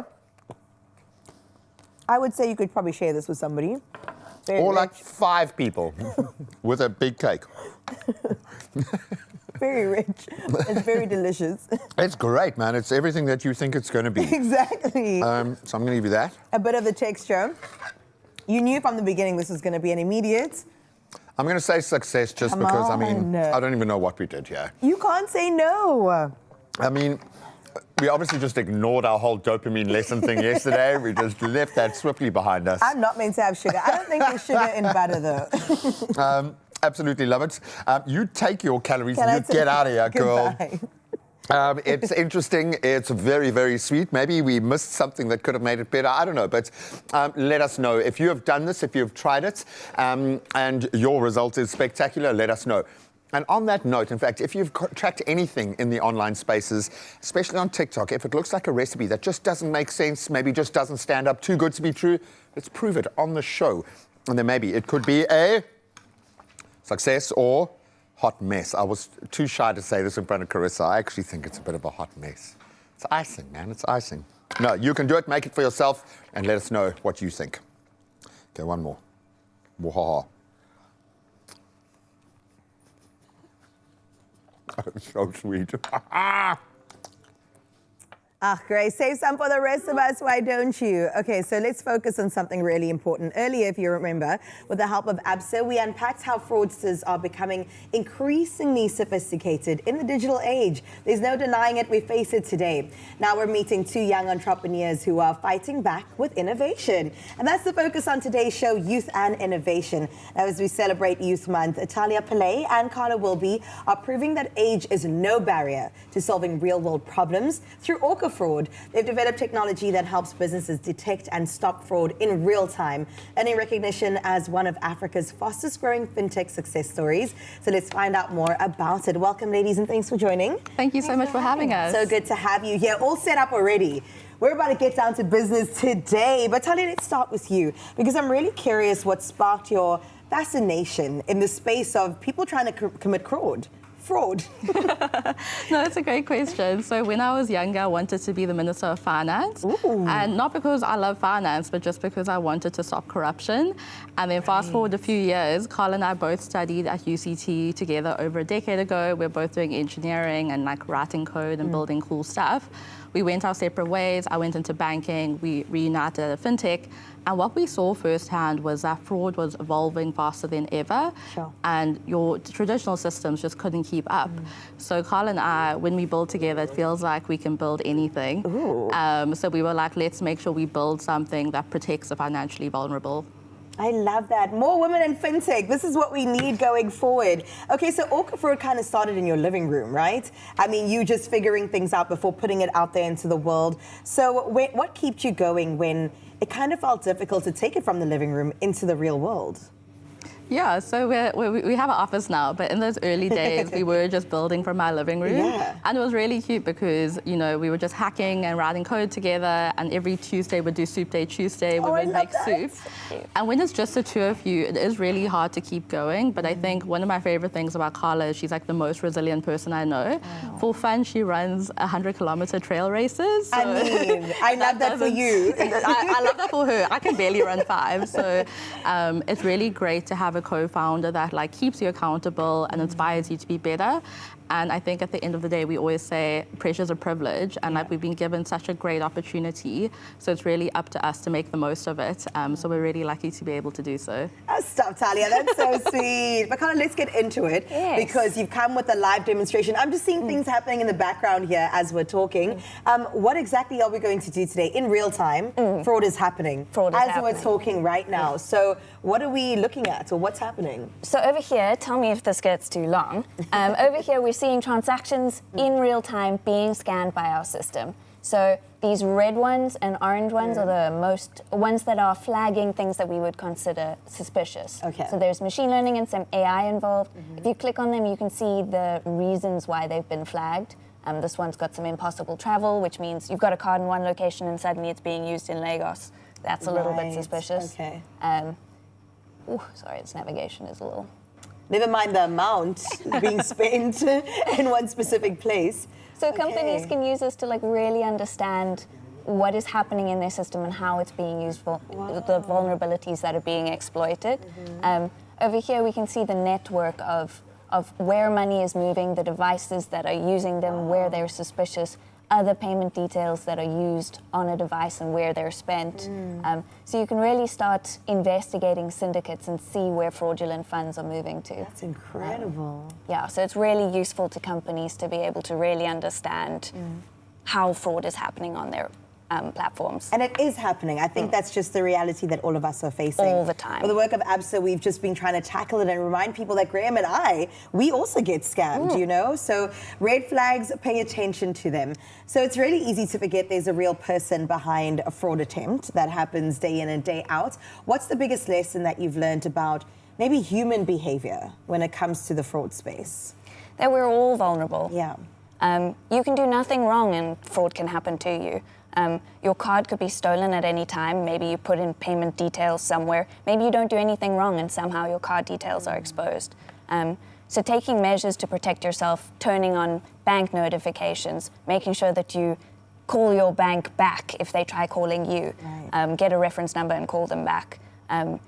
Approach everything with skepticism and a healthy amount of it. Yeah, it's a scary world out there and we're all vulnerable. Well, if you guys are saying it, then it's confirmed the belief once again. But well done on such an incredible platform that you've created. I mean, how can companies do they reach out to you, or what's the process of getting involved? Sure, they can head over to our website. It's orca-fraud.com, and then they can just fill out the contact form, and then someone from our sales team will be in touch within 24 hours. Sure. We're happy to do free fraud assessments because what we found is it's really important to know what's working and what's not, because fraudsters are evolving really quickly. Right. So you need to make sure your defenses are evolving just as fast. Oh my goodness. Well, thankfully we have two geniuses behind it all. We are, of course, talking about Orca, from a living room startup to protecting billions of dollars in transactions every single month, in fact. Talia and Carla are, of course, showing what's possible when innovation meets real-world problem solving. And thank you, ladies, for being at the forefront. Thanks for having us. Thank you so much.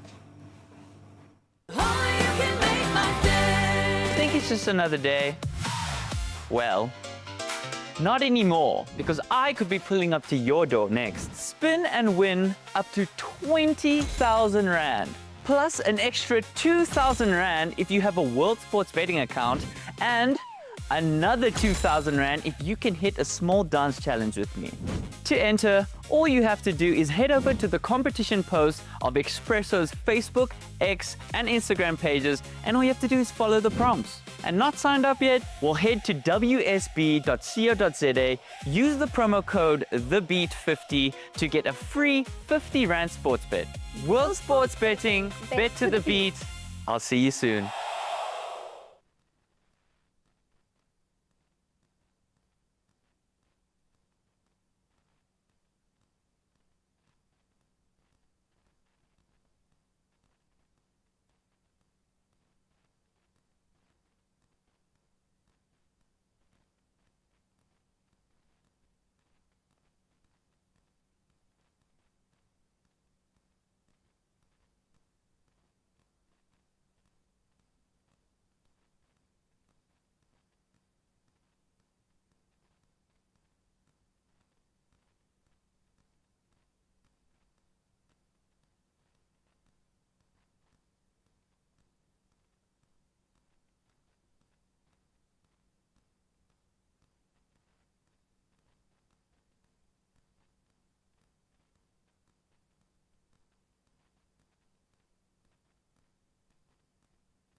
It's my feel-good breakfast show.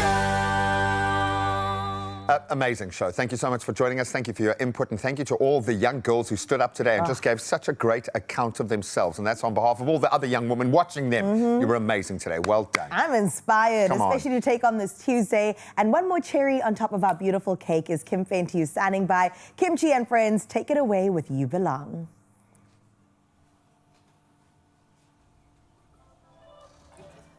I'm Kim Fentiu, and this is a song called You Belong.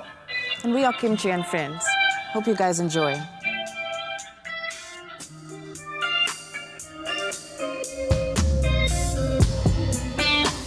First day I met you, I couldn't really see what you would mean to me.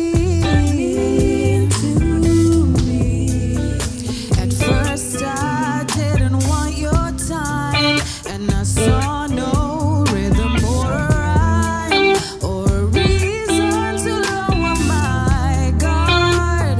Your love was written from the start.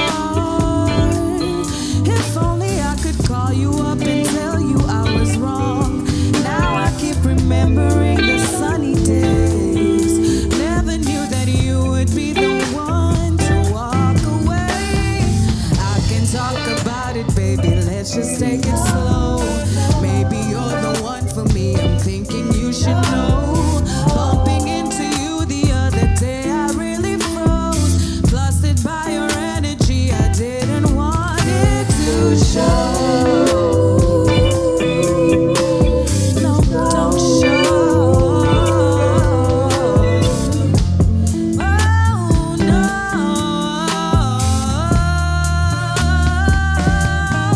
you belong with me.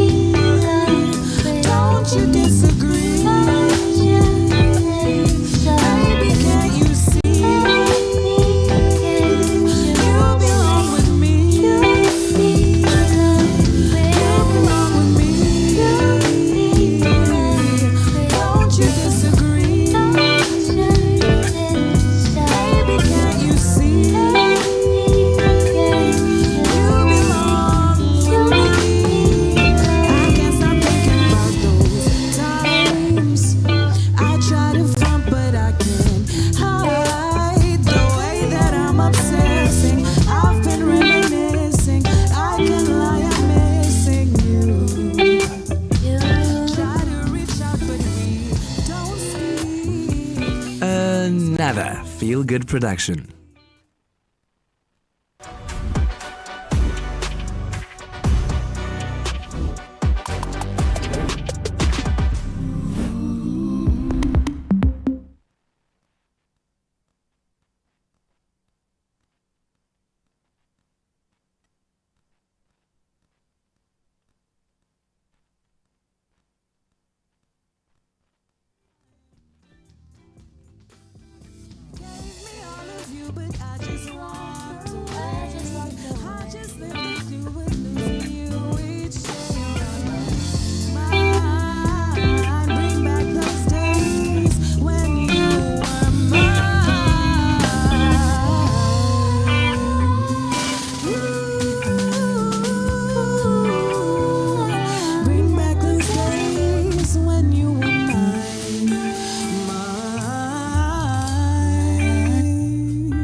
Thank you.